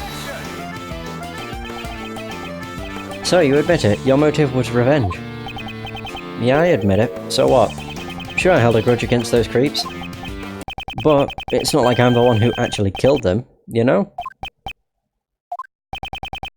Truth be told, all I did was send some letters. I let Jill in on Blaze's secrets, and let Blaze in on Jill's secrets. And then the two simply ended up trying to kill each other. You mean to say the murder was nothing more than the result of that? Yep. Just like the case of at God Lake. It's way easier than trying to control wild animals. Oh. All I did was come up with the fake assassination plan for Knightley. So that was also part of his plan. If that's the case, then Rook's murder was also your... Whoa! Don't try to pin that on me. Knightley killed him all on his own. Well, it ended up creating the perfect opportunity for me. It's funny how things work. How can you say such a thing? It was the same for Patricia Rowland. It made it look like there was a connection between Knightley and Dogan. By using the correspondence chess match. And the chisel in the chessboard. What? You mean to say you were the one who prepared that chisel? That's right. I thought it would bring Dogan to mind. Oh. Quite a thoughtful little gift, wouldn't you agree? And that was all it took to get Patricia to murder Knightley. Oh, the feeling that everyone around you is an enemy. I know it all too well. The tiniest spark can set off an explosion of fear, resulting in horrific mutual destruction. All I did was watch the comedy of errors unfold from the audience. And you were my final pawn, Mr. Edgeworth.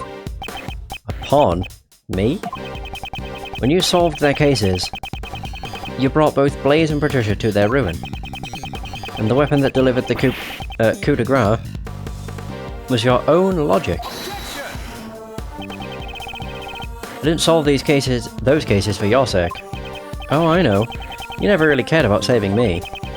You just wanted to pretend to be a defense attorney, didn't you? What did you? All I had to do was go no way, no way, no way, and act all scared. And you totally believed me. You were giving it your all trying to save me. So even your arrest was just a ploy to make me use my logic. To be fair, getting arrested wasn't part of the plan. When people began to suspect that the chisel I sent was the murder weapon, honestly, I broke out in a cold sweat. I thought for sure it would be curtains for me. But then a turnabout of miraculous proportions. The genius prosecutor himself had come to my rescue. Well, doesn't it feel nice to be thanked by me, the one that you saved? You should be grateful. I gave you this chance to play the ace attorney. You're wrong. He wasn't pretending to be a defense attorney. Mr. Edgeworth is always serious about saving people.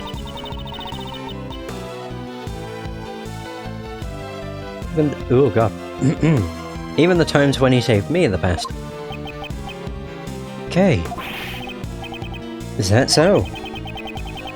Are you sure he's not just trying to emulate his own father? The one he admires so much?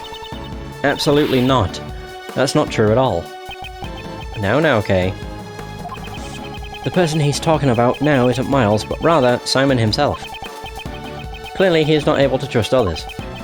The desire to save someone other than himself is something he cannot even comprehend. Say what you want, but make sure you think about it long and hard. Sure, all my targets for revenge got what they deserved in the end. However... Oh, right, okay. Instigating the murder. Think about it, can any one of my actions really be considered a crime? I instigated murder? There's not a single word about that in the letter, is there? If I had said the word kill even once, I guess it could be considered instigation. Well, maybe I did it. Maybe I did say it. But there's no way for you to prove it. What are you saying? You kidnapped me. I'm sorry, but that hasn't been proven yet, has it? The only thing I admitted to was sending the letters. That's... Besides, those letters contained no threats or coercions. I simply conveyed the information. Information that each recipient would be beneficial, would find beneficial. You crafty little... I nearly said something I shouldn't have. I was going to call him a see you next Tuesday. Alright. Can't we do something about it? What was it he said? Integrating murder? Instigating murder is when a person directs someone else to commit murder. The person who directed the murder can be charged as if he committed the crime himself. So we just have to find proof that he directed those murders. You make it sound so easy. To be honest, it kind of pisses me off a little. You're all trying to frame an innocent person for murder. Don't you understand? I'm not obligated to waste any more time on this pointless discussion. The police are waiting for you outside of this tent. You have nowhere to run. Really now? You think I wouldn't have an escape route prepared?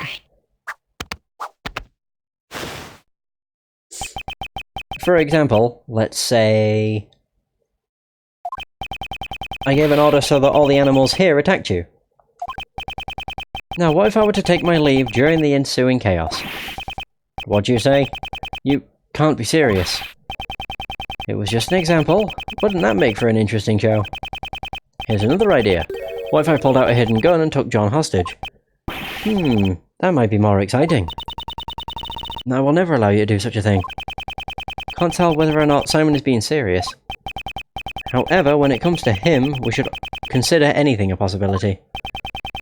If you continue to bore me with your drivel, I'll end the show right here. Oh damn. I'd like you to keep that in mind before you make any baseless objections.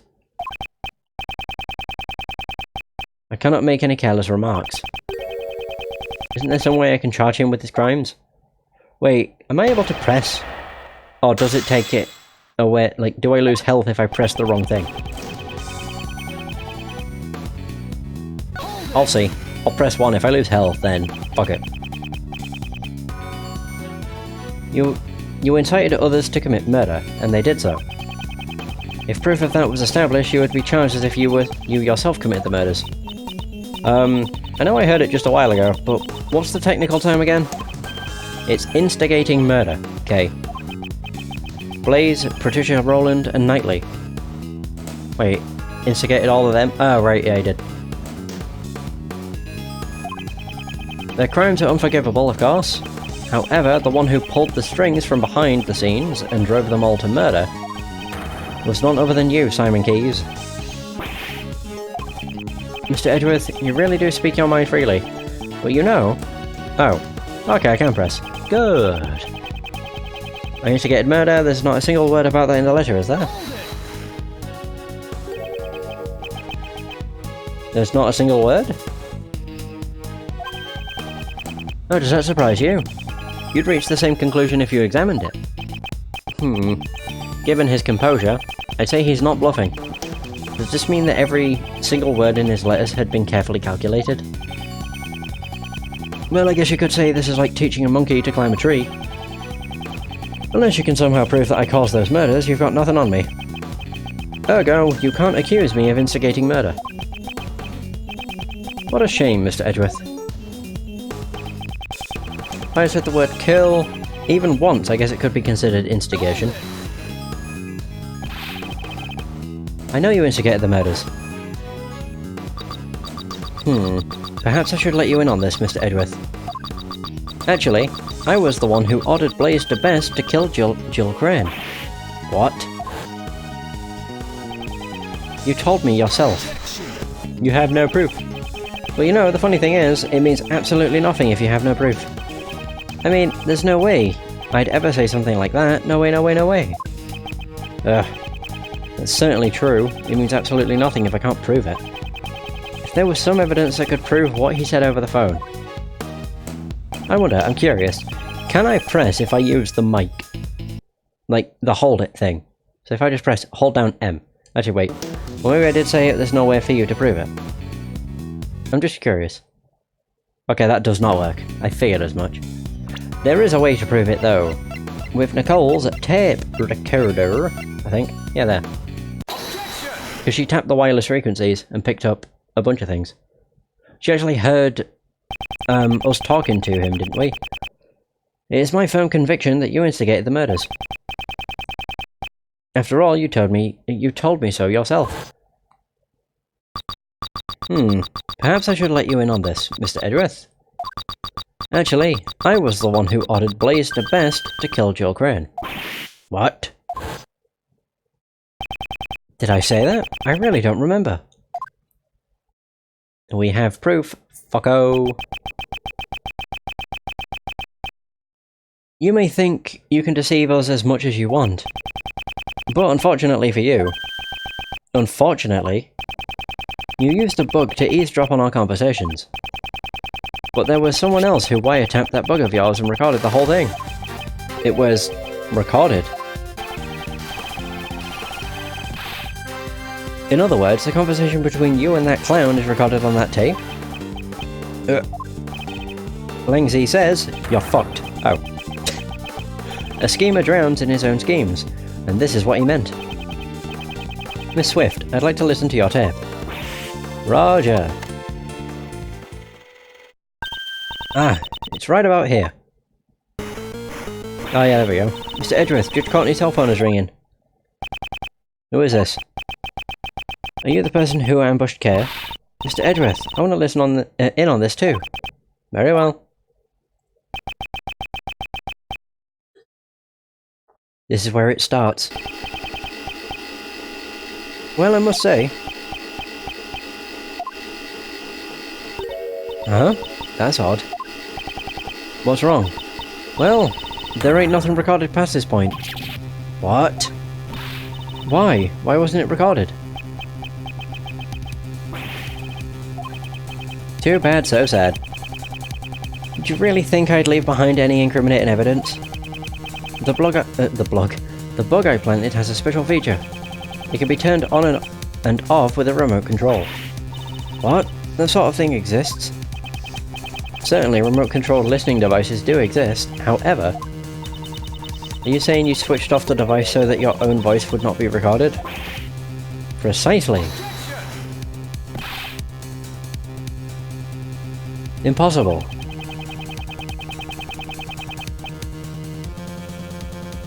You couldn't have done that unless you knew you were being recorded.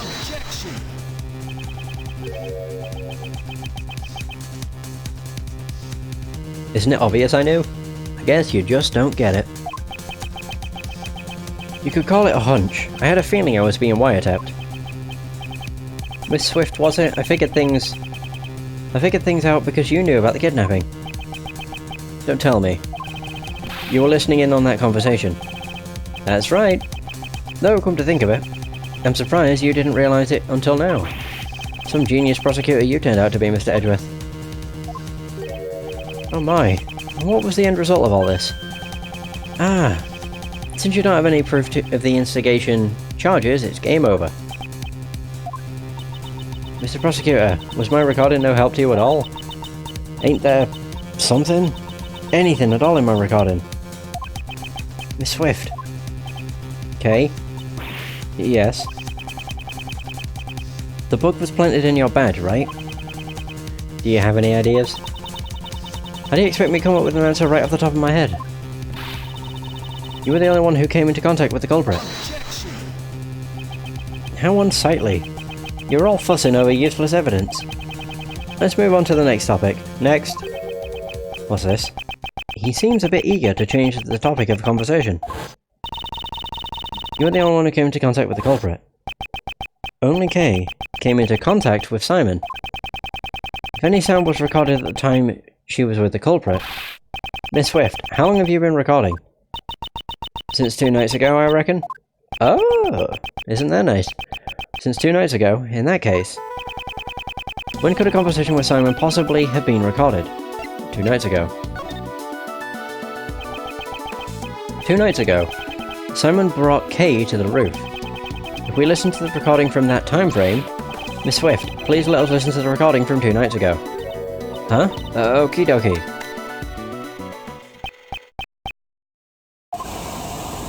There's the fire. This is... the sound of a hot air balloon. That's right. At the time, Simon was carrying Kay in a hot air balloon. Ergo, he was near Kay. Isn't there anything recorded? Ooh! Bang and a clang. That was... a gunshot.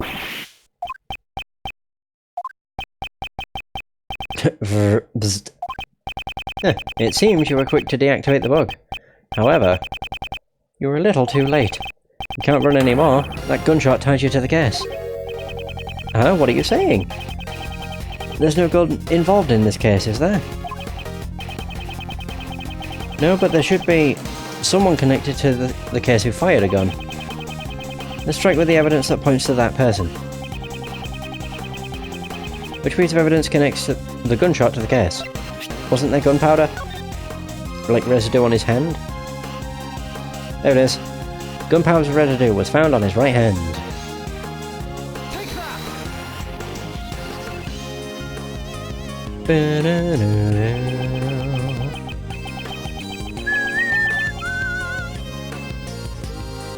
Right. It's written right here in the body double's autopsy report. Gunpowder residue was detected on his right hand. Where was Kay at the time this gunshot was recorded? That's right, she was being carried to the roof of the Grand Tower in your balloon. It turns out, there were a few more people on that very same rooftop at the time. You mean, the double and me? Certainly, after we talked for a brief moment, the body double noticed something and had me leave before him. Now, what if the gunshot rang out after that? We can clearly hear it in the recording. I doubt that you wouldn't have noticed it. Do you intend to feign ignorance until the very end? That's nothing more than mere conjecture.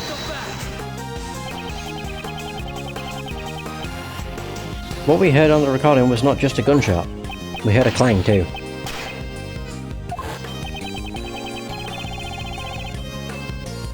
If you listen closely, you can hear the bullet hitting something. If the body double was aiming at Simon, then... So the bullet must have struck which piece of evidence? The balloon? Probably the balloon. The body double likely fired the gun at the balloon. If we assume that the bullet hit something, it would have been the balloon's basket. Let's examine it immediately. Oh, just the basket. Aha! Holy crap. One hell of a hole. This hole. It's a bullet hole. A bullet hole was found in the basket. We won't be able to talk your way out of this one. So, place in trunk. Didn't mention a bullet. Oh well.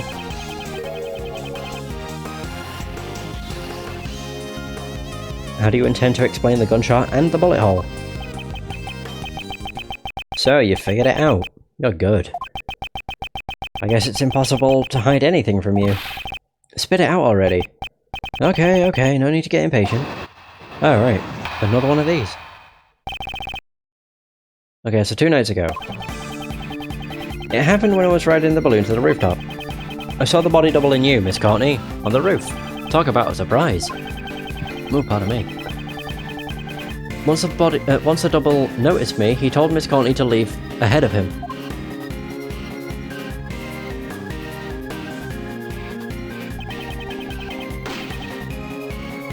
He then pointed a gun at me and fired. Oh. Why did he want to shoot down the balloon? It's simple. The body double had intended to kill Miss Courtney. Kill me? That's right. You talked to the double about John, didn't you? Well, it's not like the body double would have met with you otherwise. From his point of view, it was like showing him evidence that he was the fake. You mean he was afraid of Judge Courtney because she knew about John's past? Afraid? That's exactly right. That body double was a coward after all. You remember how his hands were trembling when he fired the gun at my balloon? Are we all clear now? I was only there by chance. Just a friendly witness who was passing by. Yeah, sure. 2 nights ago. Whew. Around what time was that?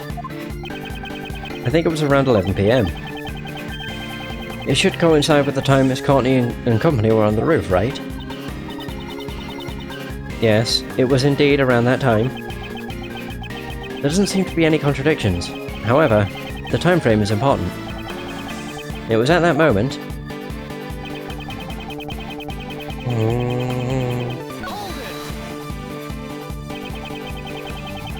Are you saying this rooftop rendezvous was beyond your expectations? There's no way I could have known about that beforehand. Well, once the dust settled, I could have guessed what would have happened, though. The double had intended to kill Miss Courtney. Hey, did you realize that? No, I did not realize it. It's because you were blabbing on and on about that kid.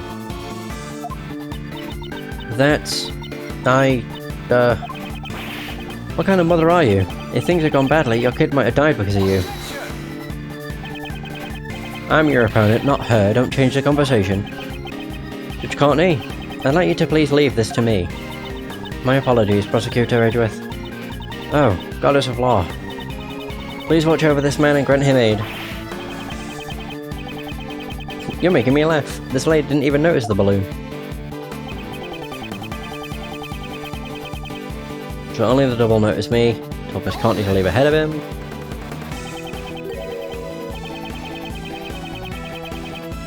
He had her leave ahead of him. Didn't you say the body double had planned to kill her? Maybe he thought it would be bad if someone saw the scene of the murder. At the time, no one knew that the president was a fake, right? Once he got the info on John, he'd be able to kill both mother and son whenever he wanted. Thank goodness he's dead. Now you're both safe. You should be happy. Whatever emotions you have towards that man, please put them aside until it's all over. For now, please continue the story. As you wish. And so, that cowardly body double must have panicked when an eyewitness suddenly appeared from the skies. He then pointed a gun at me and fired.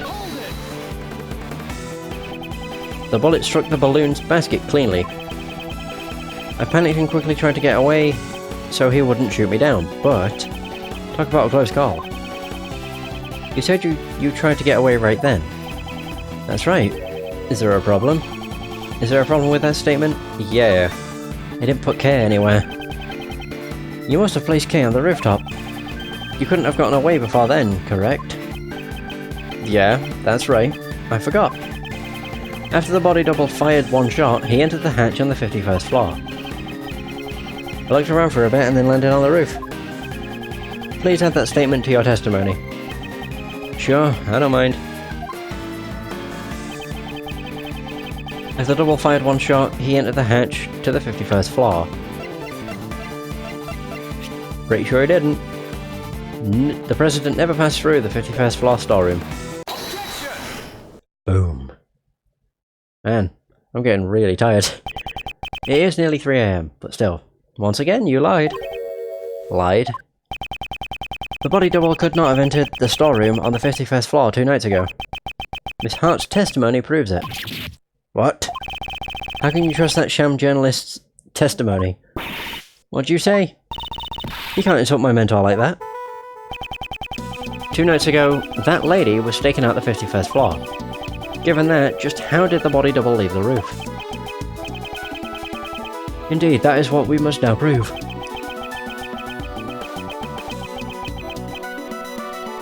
Wait, if he did not use the elevator or the 51st floor to leave the roof, then only one route remains. The balloon? Really?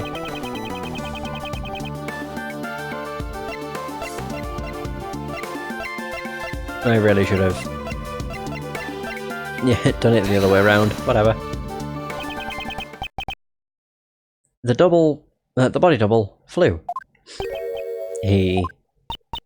flew? Simon Keys, he rode in your balloon.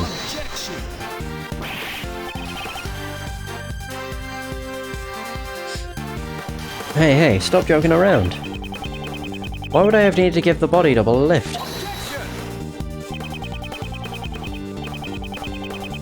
The elevator had a security camera, and the 51st floor was being watched by Miss Hart. Your balloon was the only way the body double could have left the roof. At the circus, we often perform dangerous stunts in order to surprise the audience. You think you've got me cornered? Sorry, but the show ends here. What? Hey you, Lotto was it? I'd like to ask you something. You saying you stood watch on the 51st floor the entire time without any breaks? Well reckon, course. There ain't no mistakes in my testimony. You were asleep. Really now, but didn't the sound of Mr. Edgeworth's assistant falling into the storeroom cause you to faint? I didn't mention it before, but after that I might have dozed off a little. To be more precise, I fainted? Well, something like that. So, something did happen. Miss Hart have determined the sound that made you faint. It was likely the sound of Kay falling onto the storeroom floor. What's your point? Nobody's perfect. Look at her, Mr. Edgeworth. That's the kind of person you're relying on. Kay fell into the storeroom after the body double had left the room. In that case, I have a theory on how things happened. After that cowardly body double fired a shot at me,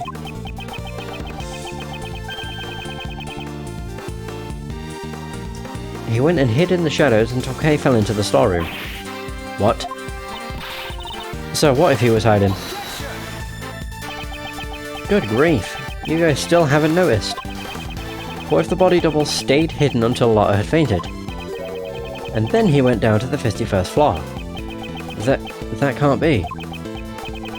Huh, precisely. The locked room mystery on the roof has been unlocked. He even said it in my voice. But wait, there's more. I told the hidden body double about John Marsh. That's why he attacked John the next day during practice and got himself killed instead. In other words, he's the one who murdered the body double. Oh, the one who murdered the body double was none other than John.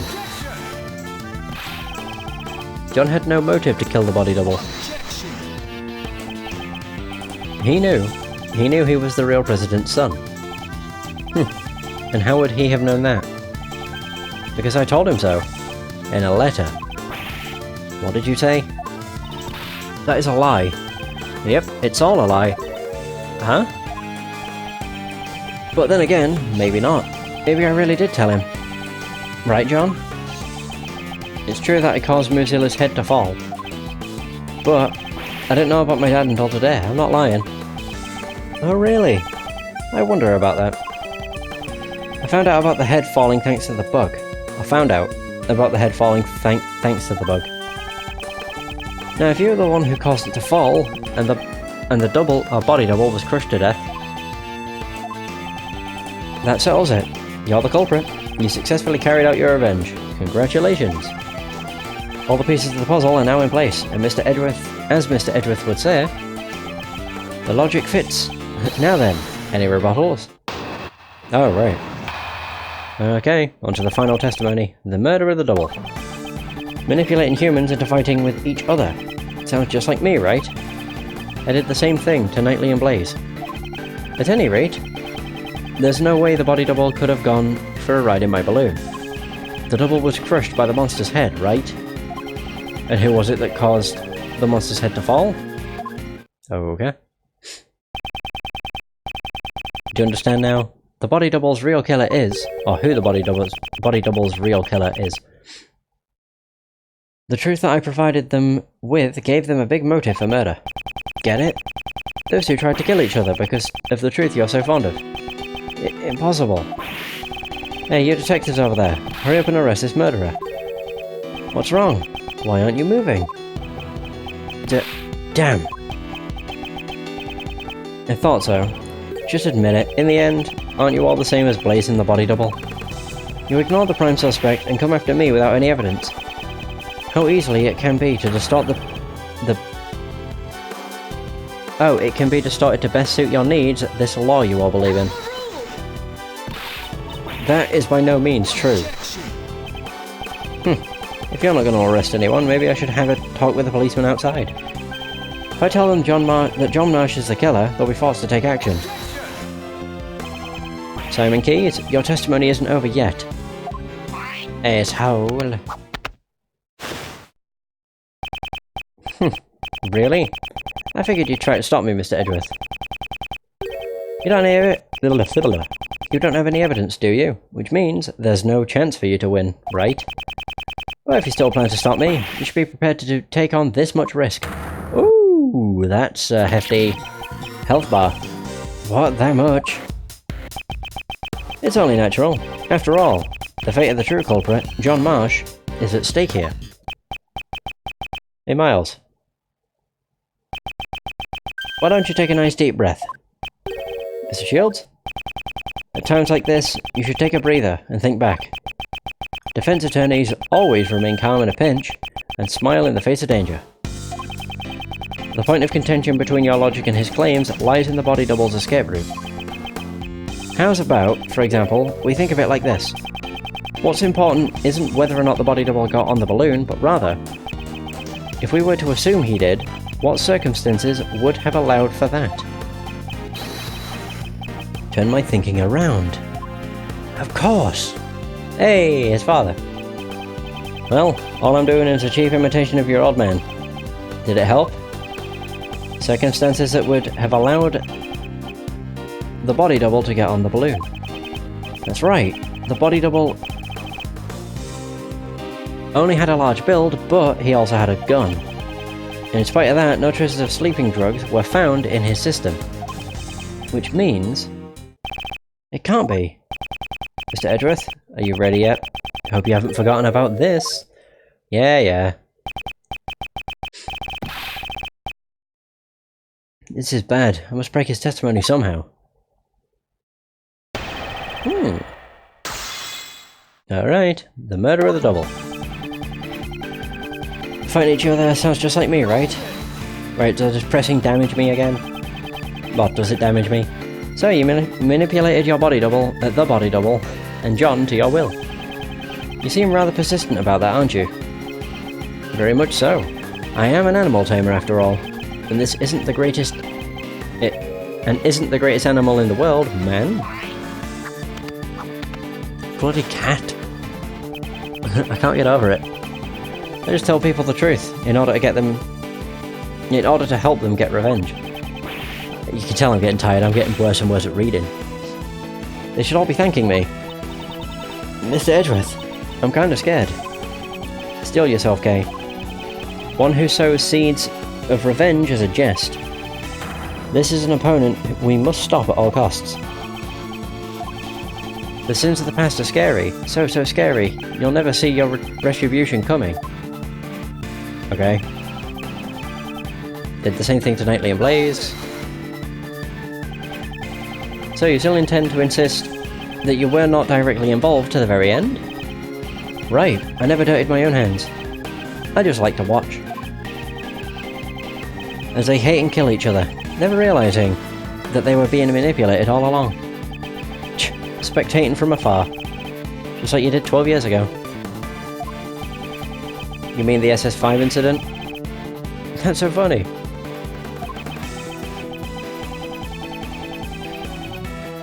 If I remember correctly, all your father's hard work amounted to nothing.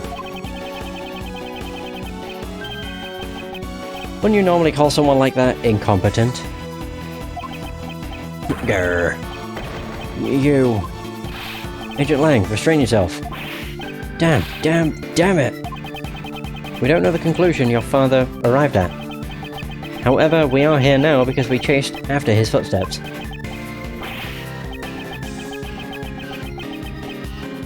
Sorry to interrupt your little moment, but I don't believe that that kind of idealism will solve anything besides. At any rate, there's no way the body double could have gone for a ride in my balloon. That's the only way the body double... the double could have got off the tower.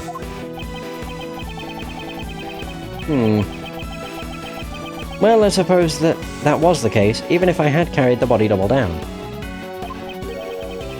What's the problem with that? So you admit it, you did carry the body double. Let's not make a fuss over absurd opinions, Mr. Edgeworth. That's just not like you. You think the body double held me at gunpoint and asked me to go on a sightseeing joyride? There's no way that could have happened. And you know that full well, don't you? It's possible you negotiated with him by using the information about John as a bribe. But he shot at me, remember? There's just no way we could negotiate. In that case, what if you used sleeping drugs and transported him while he was knocked out? There were no sleeping drugs. Allow me to ask, have they detected any traces of sleeping drugs from the body? It's no good. I can't find any openings. Mr. Edgeworth, isn't there something more interesting we should be talking about? Double was crushed by a monster's head, right? That is a monster's head.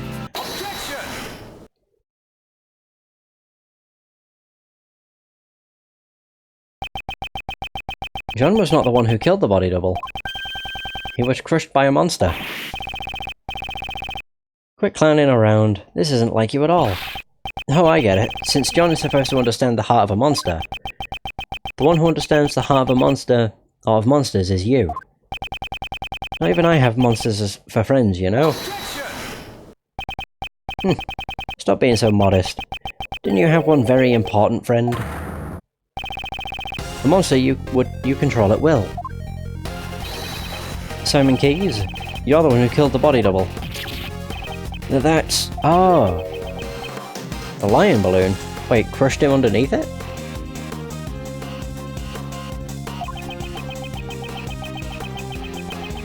A monster made of cloth that expands when filled with hot air. It suits you quite well, wouldn't you agree? Sorry, but I have no idea what you're talking about. You could have fixated... you've been fixated on your claim that you manipulated John and the body double. Probably because it's an impossible fantasy of yours. After all, even an animal tamer cannot tame the dead. The body double had already been murdered while he was on the roof. And the murder weapon was the balloon you were in. I see. Although it floats in the air, that balloon still weighs several hundred pounds. When the double threatened you on the rooftop, you immediately came up with a plan to defend yourself. And that plan was to crush him with your balloon. Whew. Whether the body double wanted to get on, or that he was carrying a gun, none of that matters. Because what you carried in your balloon was the body double's corpse. Hold on a second, Mr. Edgeworth. You're saying the double was killed on the rooftop 2 nights ago? Well, that simply doesn't match up with the time of death. What did you say? That's not like you at all, Mr. Edgeworth. Take a good look at the autopsy report. The time of death was around 11 PM last night. Oh, shit. Last night? That's right. The very night that Mozilla's head fell.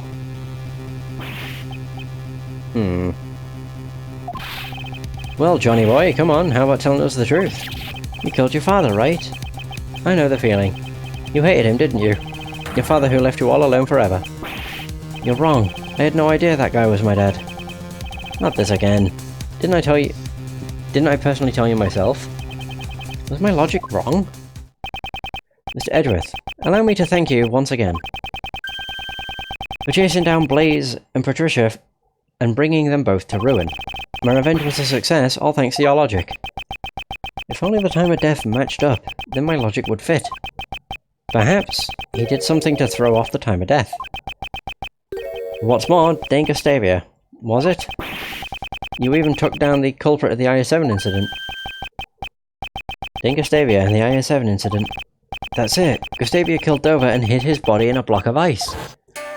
Oh. So he, froze his body or something? Mr. Gustavia intended to freeze the body in order to throw off the time of death. If the time of death had coincided with the tea party, Mr. Gustavia would have been suspected. That is correct.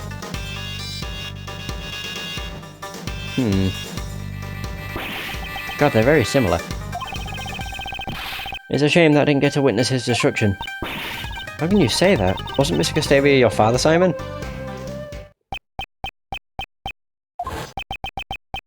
I'm scared, I'm so scared. Mr. Roland keeps asking me about that day. Daddy, help me. Why won't you come save me? Is it because I broke my promise with you and didn't eat your sweets? Couldn't care less. My father left me all alone. Even if we share the same blood, that man is not my father. I hate to say it, but like father, like son. You're the spitting image of him, Simon. The father you hated so much. Huh? What are you talking about? It must have been fate. By sheer coincidence, you just happened to use the exact same method your father did. To throw off the victim's time of death. And we rescued him from the refrigerated warehouse near the harbour, pal. The refrigerated warehouse. You're saying that I threw off the time of death? How would I have done that? The answer lies in where you hit the body double's body. This was the place he used to hide the body. It was Sunshine Warehouse, I believe. Throwing off the time of death by freezing the body, along with John's kidnapping. It seems that everything is coming together. Kidnapping? Why are we going back to that? I don't know a thing about it. Don't forget, John was confined in a refrigerated warehouse. That's right, you kept the body double's corpse in that very same warehouse. 18 years ago, your father hid a body in the same way. What? My father? The one who abandoned me did the same thing? Who would have guessed that both father and son would use the same method? Stop it, don't lump me in with that guy. My father. I'm nothing like him. There's not a single connection between us. Ooh. You may think so, but even now, your bond with Mr. Gustavia still remains. Didn't you say once before, I don't like sweets? That may have come from the shock of losing your father. Don't you think? You guys have no idea what you're saying. Even if you deny your father, aren't your thoughts and actions the same?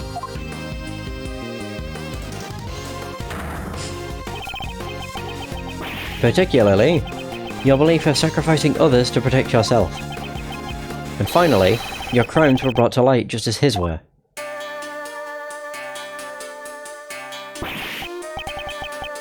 Breakdown? Oh yeah! Oh. Just kidding. I don't know anything about that warehouse. I had nothing to do with the kidnapping, after all. In order to threaten Judge Courtney, it's clear that you partook in the kidnapping. Objection. How scary. Those who get involved with you will be charged with all sorts of crimes. In the end, there's no evidence for the instigation and for the kidnapping, none at all. Or what? Are you gonna forge some evidence, just like Blaze and the rest? I'll do nothing of the sort. I can't let him provoke me. You always say, I'll pursue the truth no matter what, right? Huh, don't you mean only the truth that's most convenient to you? After all, that's how the police pull the wool over the eyes of those without power.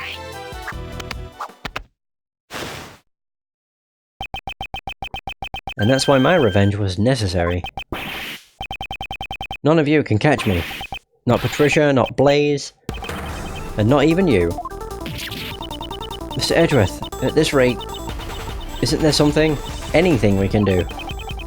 Even though all my logic points to this man. I just need evidence.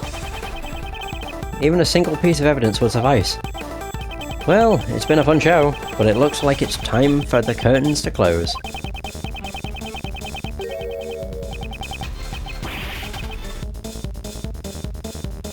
So, if you'd like, why don't you come and see my next performance?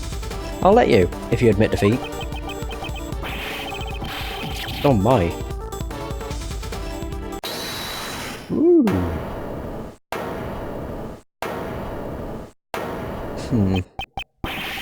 Who was that?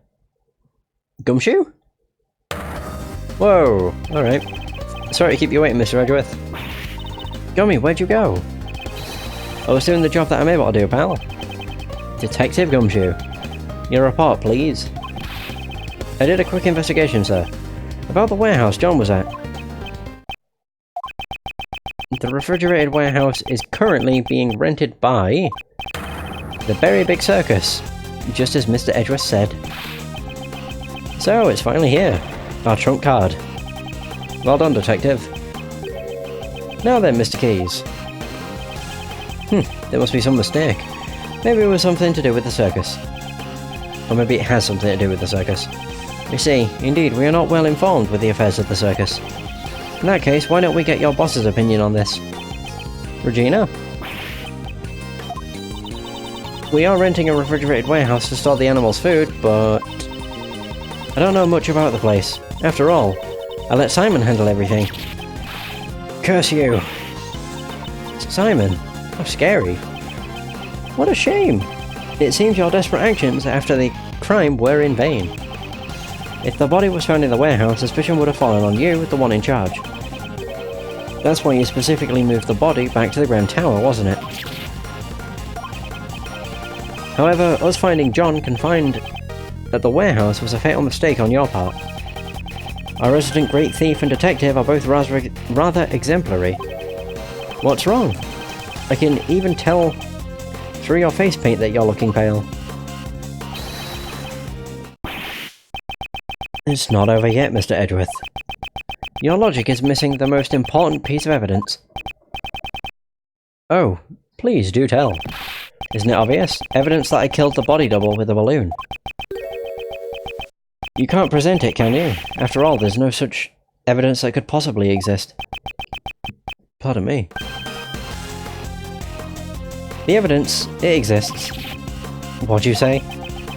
If Mr. Keys murdered the victim, traces of the murder should still remain here. On the balloon. Hold on.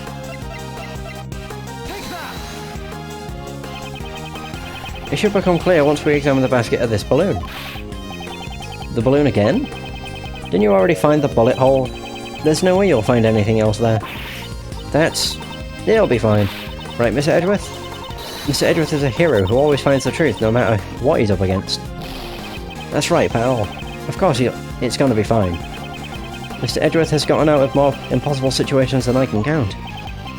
Miles, I believe in you too. But more importantly, I'm sure your old man watching over you believes in you as well. Yeah! Miles Edgeworth, calm down and think. You're just one step away from the perfect proof. The body double was killed by this balloon. The proof lies in the traces left on the basket. Simon Keys, it's time for you to atone for your crimes. I'll see it with my own eyes. The moment this past case is settled once and for all. Please, Prosecutor Edgeworth, deliver the final blow to this unforgivable person. This is the final piece of evidence that proves your crimes. What traces were left on the balloon that crushed the victim? It would be from the bouquet. There it is. We had the stain on his, chest, so, you know. When John found the body, a bouquet of lion lilies was there as well. Lion lilies. The flowers from Zheng that represent the bond between parent and child. That's your evidence? Surely they must be buried under a mountain of garbage by now. Moreover, the one who threw it away was John himself. That's not much of a bond now, is it? That language of flowers stuff has nothing to do with this. Calm down, John. Certainly you may have thrown the flowers away. However, I believe those emotions remain as strong as ever.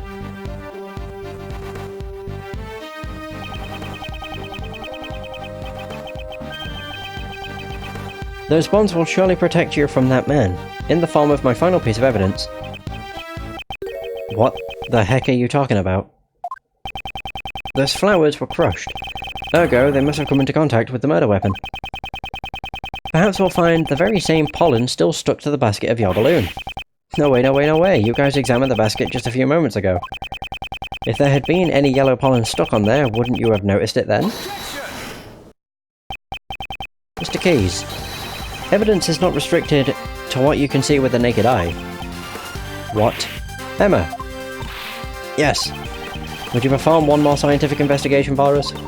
Leave it to me. The balloon's basket, right? Don't say I have to do this again. Okay, good. Ah, a reaction. This is clearly pollen from a yellow flower. We'll find out soon enough whether or not it's from the same flower. What? Ah, so he was crushed by the balloon. Of all things. What a way to go.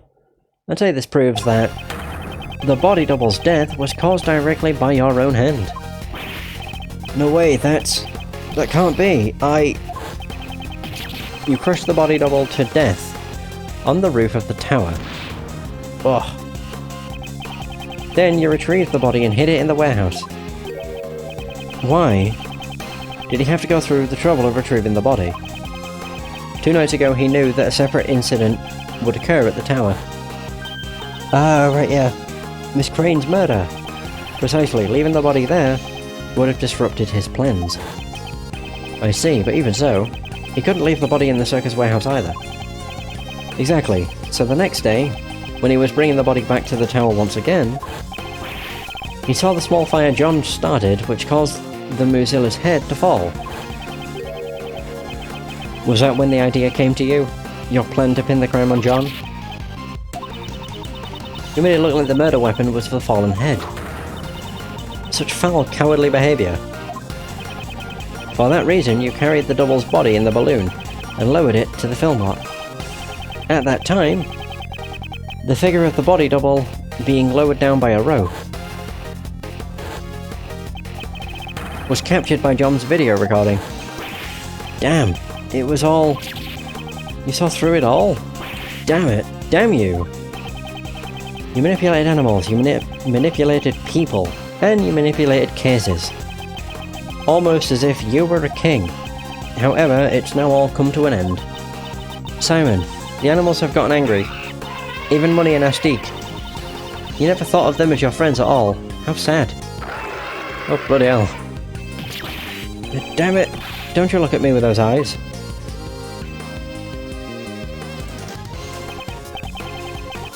It's about time you went back to being a mere clown. Break down. A fitting end to your pitiful Jester's act. Oh, damn. Stay away, get away from me! Stop it, please stop it. Daddy, help me. I'm scared. I'm so scared. I don't know anything. I didn't do anything bad.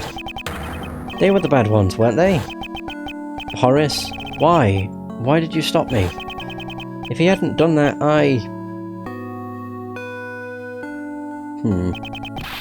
Couldn't even trust the police. Nobody would help me. Except for Dogen. But that man. Back then, he saved me.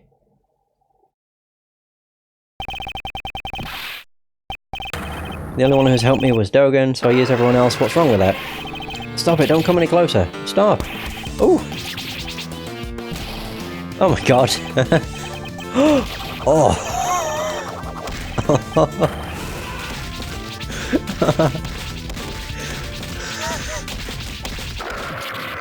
Holy shit, he got fucking decked by a gorilla. My goodness. It seems the game is finally over. It's the killer! Shelley the killer.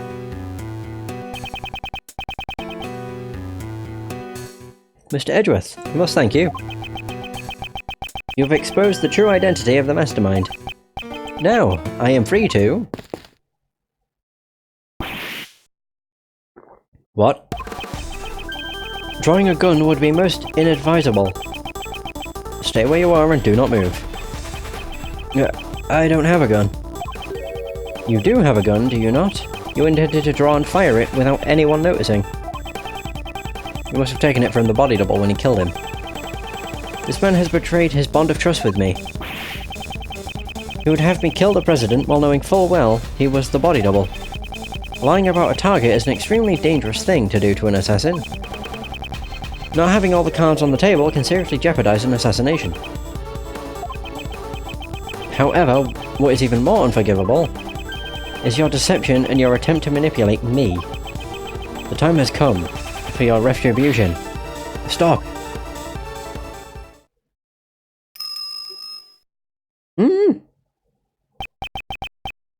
Holy shit. You are... It's been far too long, Shelley. Please step aside. That man is my prey. I must ask you to spare his life. Please permit this young acolyte to receive his proper punishment in prison. And if I refuse? His is the first life I have saved. I will not allow it to be taken away so easily. You saved a life. The assassin Sir Handogan. Ironic, is it not? That I, the one who has taken countless lives, and making a plea for this young one's life. He saved my life, just as I have saved his. Before I knew it, I grew quite fond of the lad. You may laugh at me as much as you wish. However, I must ask that you spare the life of the boy. From one assassin to another. Please make this allowance. I understand. If you are willing to go that far. You have my thanks. I am in your debt. No need for thanks. I simply felt there would be no merit in a fight to the death with you. That is all. And with that, I must take my leave. Damn it, wait!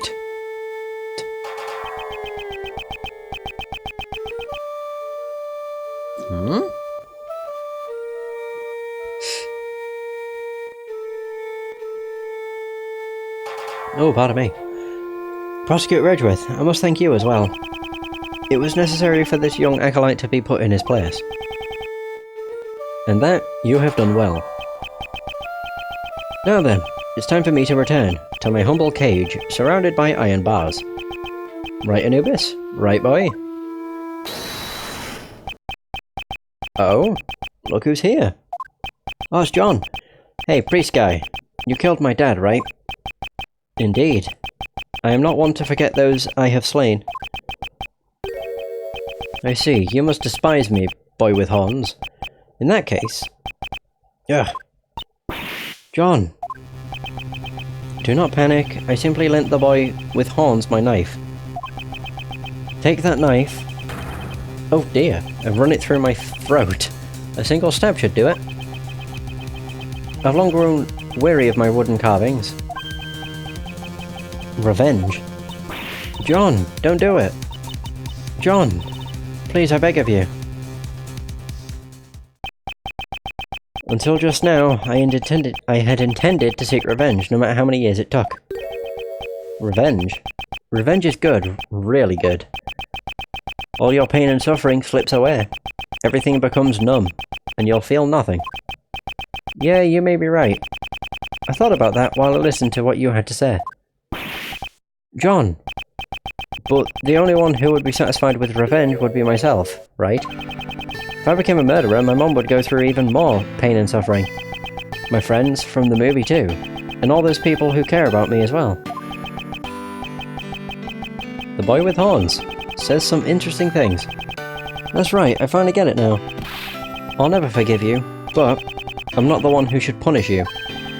After all, isn't that what my mom and that prosecutor guy are here for? John. John, you just said some really profound stuff just now. Okay, perhaps you should study up a little more yourself. Is that so? Well then. Oh well then, young one. It's time for us to depart. But where to? To prison, of course. That place will be our home. Our home? My god. Is that it then? I guess so. Holy shit, and with that, the case that involved and affected so many people came to a close. However, there was still one last thing I had to do. Okay. Oh!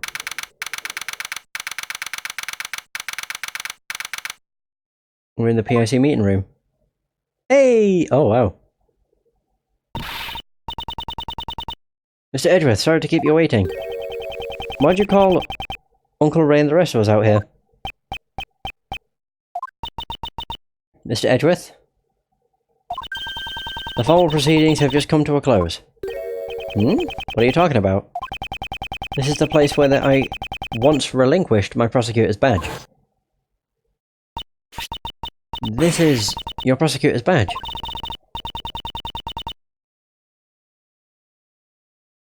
Prosecutor Edgeworth, what is the meaning of this? Consider this my resignation. Ow. I am no longer a prosecutor. In order to save me... Oh, pardon me. When I was suffering from memory loss, you... A certain man once said, the only ally a defendant has is their attorney. By trusting in their client, an attorney draws closer to the truth. The sight of that man still shines brilliantly in my eyes. Is it going to show him? Yeah! Just as the image of my father fighting in court does. I think it was Phoenix he was on about. Gregory. However, this is nothing more than that man and my father's way of life. Yeah, there we go. That man. I love how he never names him. It is not mine. Mr. Edgeworth. I think I shall live as a prosecutor after all. I see. So, you've made your decision. I'm sorry. No, I understand. That's your answer, isn't it? It is. Okay, then that's the end of this conversation. Don't regret it, even if you beg me later. I won't let you work for me ever again. I understand. But you know, Miles, mind if I ask you why you chose to live as a prosecutor? Mr. Shields, you asked me this before. To fight crime as a prosecutor or to save people as a defense attorney. I want you to think carefully about how you want to live your life from now on. I've thought long and hard about that question ever since. How should I live my life? And after this case concluded, I finally found my answer. I want to save people as a prosecutor. As a prosecutor? Simon Keyes. He too was a victim. He did still do some very fucked up things, but... he lost a parent in the past murder, and with it the ability to believe in anything else. I too know that feeling.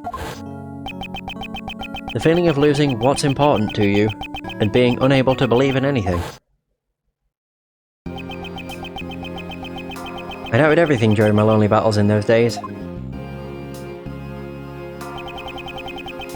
All that I can hope to do is get every defendant declared guilty. The one who saved me was... is it gonna show him? You bastards!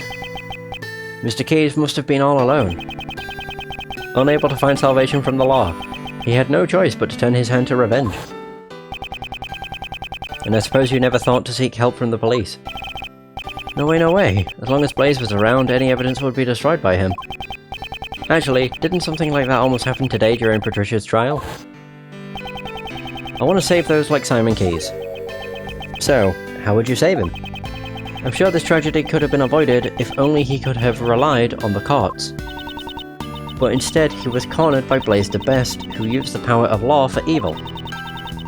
The form of the law can change depending on who wields it. It can be at once a shield to protect and a blade to harm. That too is a contradiction of the law. A contradiction, huh? That's true. It sure is a contradiction in the law. The way the law is right now, it isn't always completely right. The only way to right those contradictions is by joining in the court system. The one who could have saved Simon Keyes was not an attorney, but rather a watchman of the law, a prosecutor. I shall face the contradictions in the law as a prosecutor. I see. That's just like you. But you know, it'll be tough. It won't be just a walk in the park. You'll be going up against the law itself. You do realise that, right? I do. However, someone must. Yep, Uncle Ray believes in you too. The law evolves and grows, just like all of us do. I'm sure you can pull it off. After all, you're Gregory's son. Yay! The Rodman would never give up, no matter what. His eyes saw only what laid ahead, or laid straight ahead.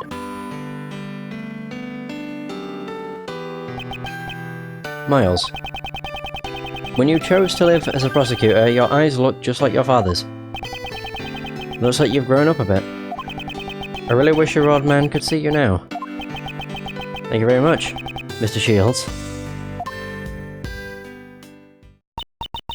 So then, Prosecutor Edgeworth, allow me to formally return this to you. Please do. Hey, it be me badge. I, Justine Courtney, as a member of the PIC, do hereby return to Miles Edgeworth the rights and privileges of a prosecutor, in the name of the Goddess of Law. Yeah! Prosecutor's badge, jotted down in my organiser. And with that, Prosecutor Edgeworth is revived. That's great, sir.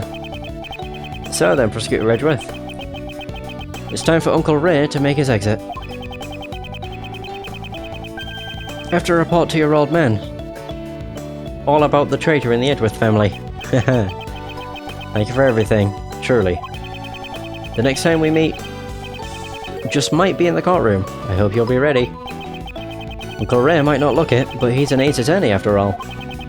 I'll look forward to seeing the attorney my father trained in action. Take care. Prosecutor Edgeworth, welcome back. Judge Courtney, I must give my thanks to you as well. To me? You sought to fix the corruption within the POC from the inside. That must truly have been a lonely battle. No, it was not, for I was never alone. Because the Goddess of Law is always by your side, right? You made me realise that one could fight in such a way. The prosecutor's office? No. The entire legal world is caught up in this contradiction. If that cannot be set right, there is a truth that will never see the light of day. It was only through your help that I was finally able to find this new path. One that fights against the contradictions in the law. I too find that promising. As one in the service of the Goddess of Law, you shall certainly succeed in helping the law grow. Let us meet again in the courtroom. Yes. I must apologize for my shameful acts during the trial 2 days ago. Next time I shall fulfill my duties as a judge perfectly. Your Honor, I do not intend to speak regarding your ideals. Prosecutor Edgeworth. However, the greatest judge I know is one overflowing with humanity. Even during a trial, that judge experiences happiness, anger, sadness, and joy. But nevertheless, always hands down the correct verdict in the end.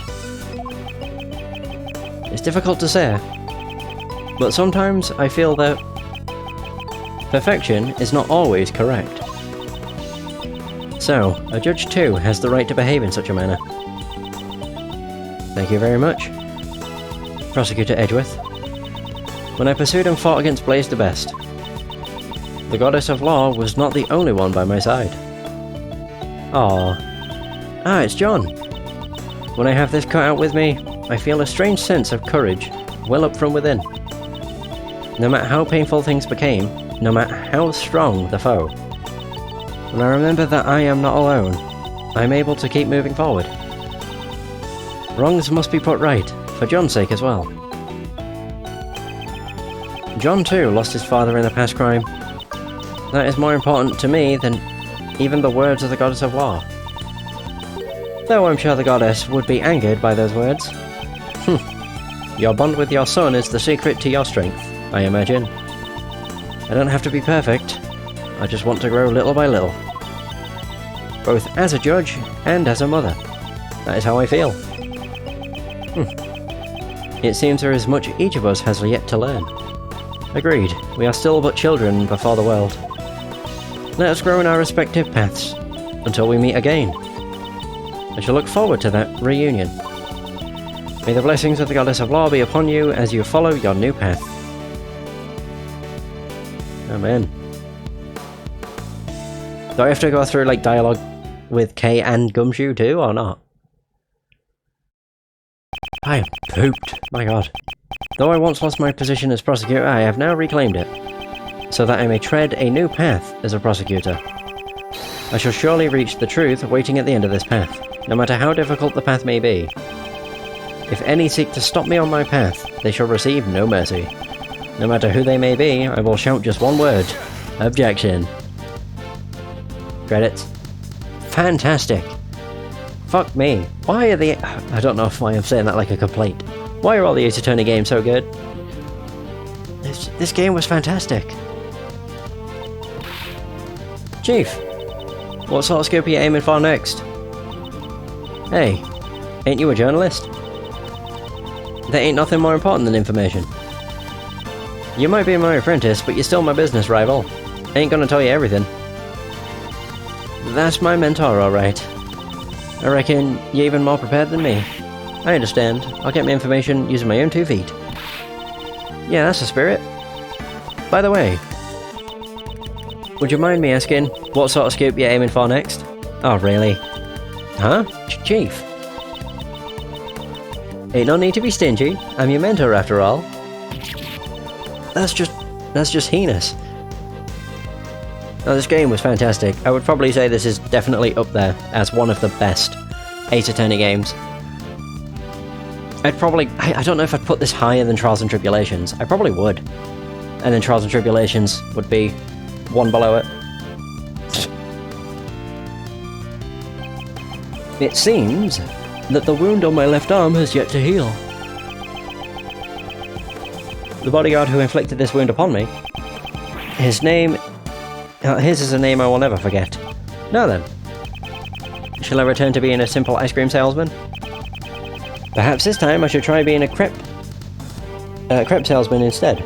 For now, I shall live a calm life, until my services are required once more. But yeah, I'm really looking forward to the next games. Because after this, we have Apollo Justice. So that's what will be taken over from this. Then... hang on. Wait, might have been knocked out once by a prosecutor named Edgeworth, but I'll keep on trying to escape. I won't let him dampen my fighting spirit. Ain't that right, Rocky? The gong that will sound off my next escape will ring out soon enough. Until then, let's keep working out. Right, no, what I was going to say was, I've got Apollo Justice, which, as I say, will follow this. Then, Dual Destinies, or Phoenix Wright Ace Attorney Dual Destinies. Then Spirit of Justice, and then the Great Ace Attorney. Are you incurring into my studies to be become a pet groomer? I'm working as hard as ever. I spend every day covered in mud. Perhaps this suits my true nature far better than the life of a newspaper salesman. Once I leave the prison, I hope to earn an honest wage as a pet trimmer. And as a pet tamer. Huh? My sentence has been extended? Because I was Warden Roland's accomplice? Oh. There goes his wig. Why do you think I've been given a rat's ass about these stupid animals? To hell with the pet trimmer's license. Damn it! Oh wow. Well, that was so its true colours. I usually let the credits play out, because they have, you know, some interesting dialogue and everything. Okay, we have Regina. Regina was really shocked by the truth about Simon, too. I mean, I trusted him as my subordinate. But there's no use fretting over it. The show must go on. I have to do my best.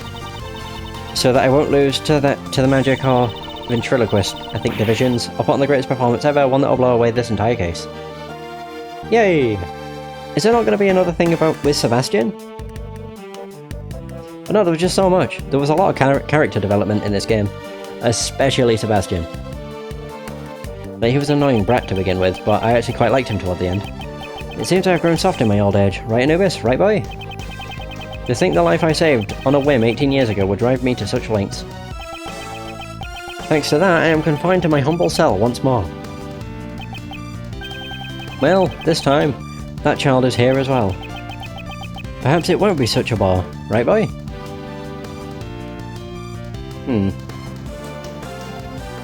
Quality assurance. Oh yeah! Catherine Hall and Jeff Masters. Today's dessert is chocolate cake. That gently melting moment of allure. I'll wait for you forever, Kate. I shall come here every day just as you and Raymond did for me. Monsieur Shields, Prosecutor Edgeworth, I am truly grateful to them. I cannot believe I am able to eat your desserts once more, Monsieur Master. I have been allowed to distribute my treats in both the detention centre and the prison. For the past 18 years, I have brought joy to one and all with my delicious sweets. Aww. Why did Catherine Hall get locked up? Did she have a part in it or something? I can't quite remember. She must have had something to do with it. Oh, of course, we have her. Yes-y! Thanks for everything, boys! Of course, I owe Greggy my thanks too. After all, I get to stuff myself with Jeffy's delicious desserts once again. Oi, next time maybe I'll use one of Jeffy's sweets to create a new drug. The tuck-in diet. You'll tuck in your stomach while you tuck into desserts. It'll be delicious and slimming, and also good for your health. Oh my, how many more people are there? There's a shitload of characters in this game. This was also a really long game. By comparison to, well, every other one. Man, I'm glad I got to meet and sketch so many beauties. But Mandy caught a glimpse of my beauties sketch. She had a misunderstanding and clobbered me in the face with my sketchbook.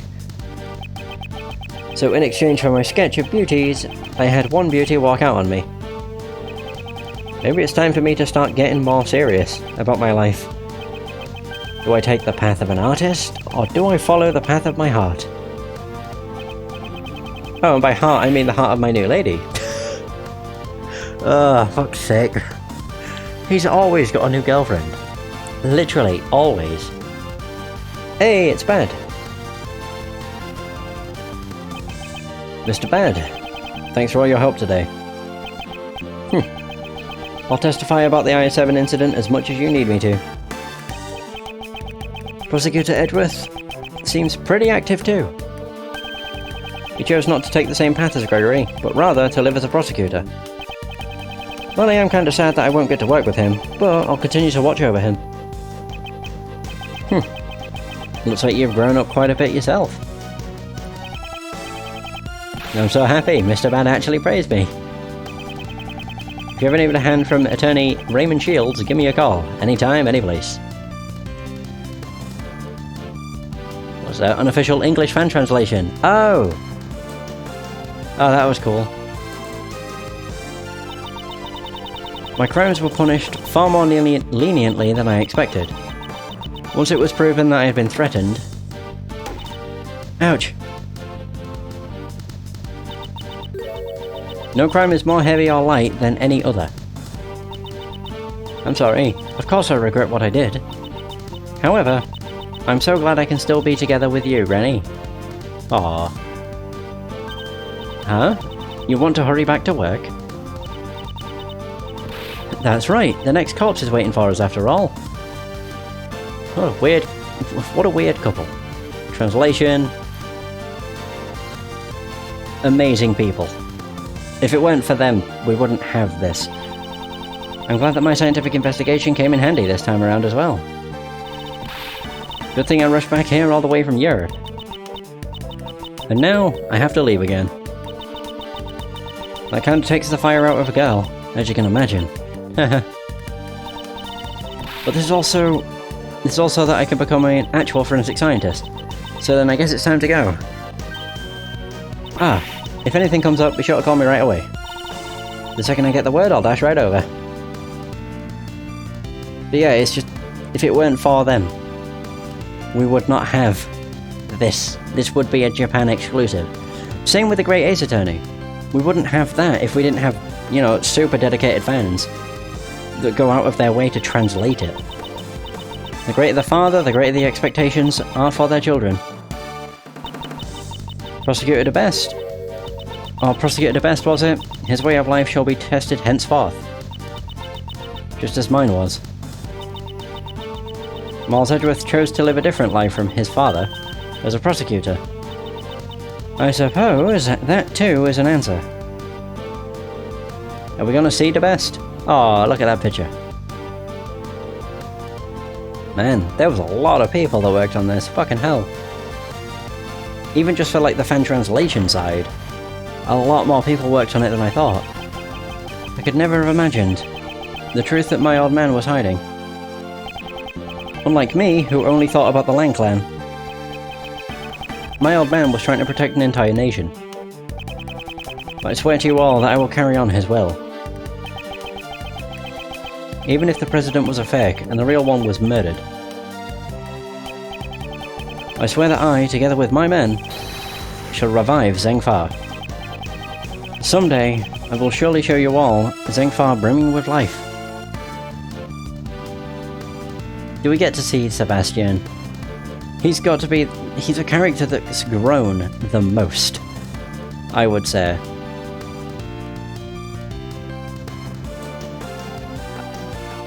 There's Sebastian. I've asked everyone to stop calling me the best.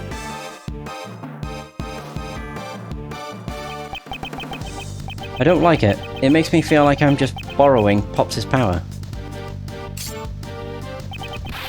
I shall study even harder than before and triumph over Pops. I'll become strong enough so that I won't lose even to Mr. Edgeworth. Now then, let's start by thinking up my new nickname. Of course. Ah, man. I absolutely love this game. I mean, I've done 5 sessions back to back. A lot has happened, but thankfully the film was a roaring success. The gossip articles about the murder made our movie the talk of the country. A monstrous man appears from the mighty Mozilla. This is the true face of the monster who murdered the president of Zhengfa.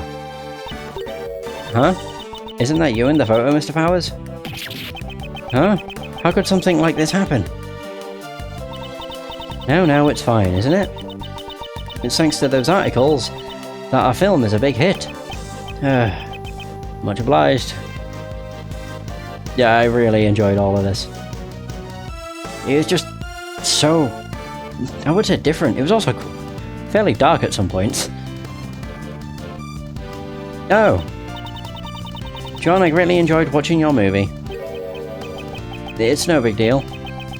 It's not like I had a major role or anything. What are you saying? You played the key character who connects Mozilla and Gordy. There is no one else beside you who could have played that part. Yeah, I guess. Well, it would be nice if there's a sequel. I really enjoy working as an actor. Mum, before we head home, can we go buy something? I'd like to decorate our home with a lion lily. For Dad. Aww. Then one will not suffice, we'll need 2 more. One for me, and one for Amy. Aww, that's sweet. For all our supporters, and Capcom for making the game. Definitely. And there it is. God, it's not over! Jesus! High Prosecutor's office. Room 120, or 1202. What is this song? Well, we were really busy with all those cases, weren't we, sir? Indeed we were. Why did all these incidents happen in such quick succession? I feel like things are always busy whenever I'm around. Wait, Kay, wouldn't that mean you're a magnet for crimes? Hey, Gummy, that was rude. I do get the impression that he's not entirely wrong. So then, Kay, do you intend to resume your training to become a great thief? I don't know. Huh? Is something on your mind, pal? How should I put it?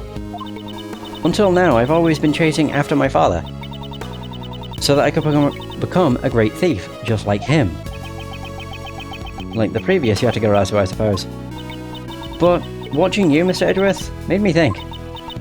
Maybe instead of chasing after my father, I should find my own path. I mean, you didn't become a defense attorney either. Chasing after a parent's shadow isn't the only path in life for a child, after all. I'm going to aim to be a hero in my own way. That sounds good. But of course, that doesn't mean I'm going to throw away the name of the great thief Yatagarasu. No matter what sort of hero you become, Kay will always still be Kay. Thanks, Gummy. And Gummy will always be Gummy. Of course, pal. I plan to keep pushing forward on my path of a detective, after all. Mr. Edgeworth, I look forward to continuing to work with you, sir. Yes. I'll be counting on you, Detective Gumshoe. Detective, you saved me many times during these past cases. You have my gratitude. I suggest you look forward to your next salary assessment. Huh? What? Does that mean what I think it means? What's wrong? I'm saying that your salary ought to be raised. Really, sir? I can't believe it. Isn't that great, Gummy? It's like a dream come true. I can finally say goodbye to my instant noodle lifestyle. However, that doesn't mean you can start slacking off. The real work begins from here on out. You should prepare yourself. Yes, sir, roger that. I'll devote my body and soul to following after you, Mr. Edgeworth. Man, I fucking love this series. The path Mr. Shields and Judge Courtney taught me is to take a stand against the contradictions in the law, and to reach the truth at the end of the road.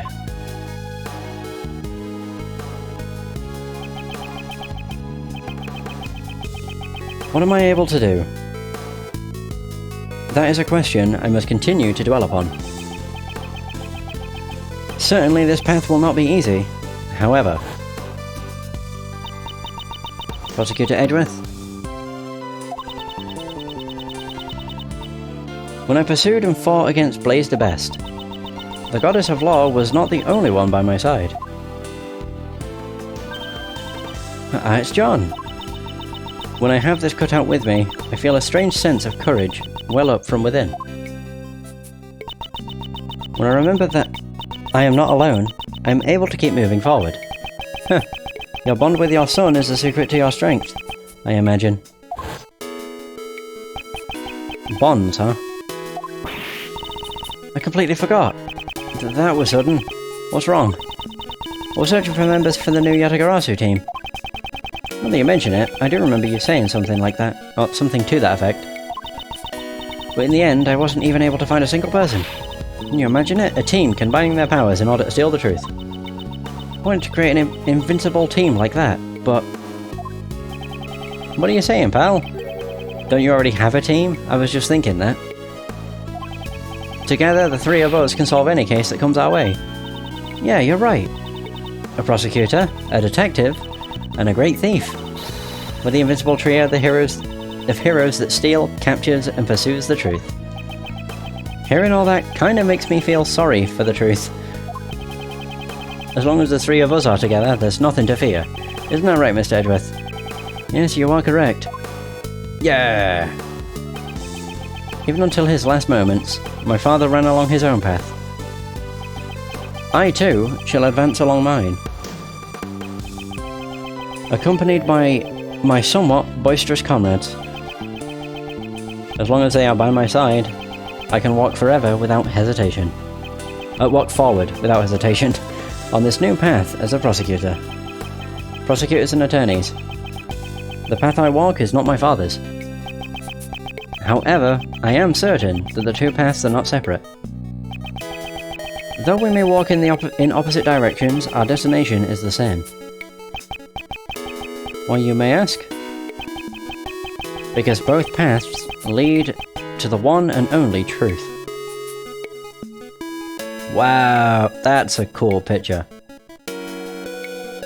Yeah, that is. That's really cool.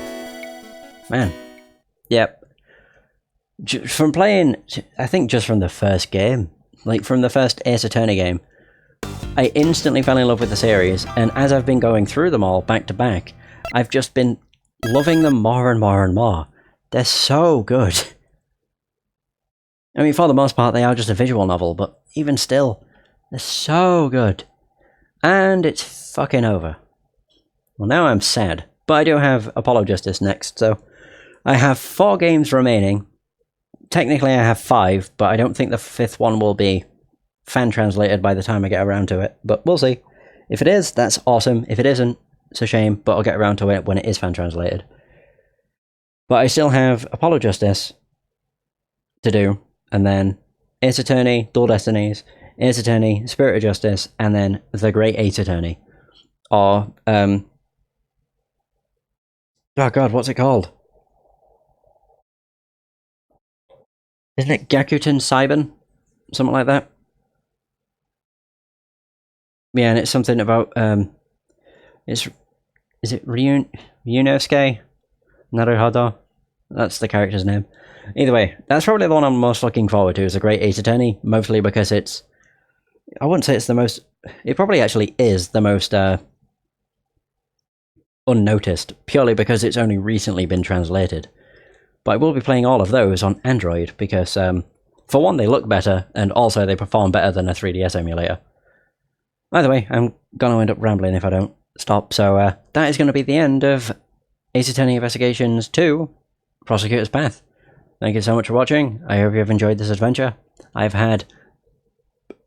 thoroughly had a really good time with this game, as has been evidenced by the fact I've, played through the entire case all of today, I think? Or was it yesterday?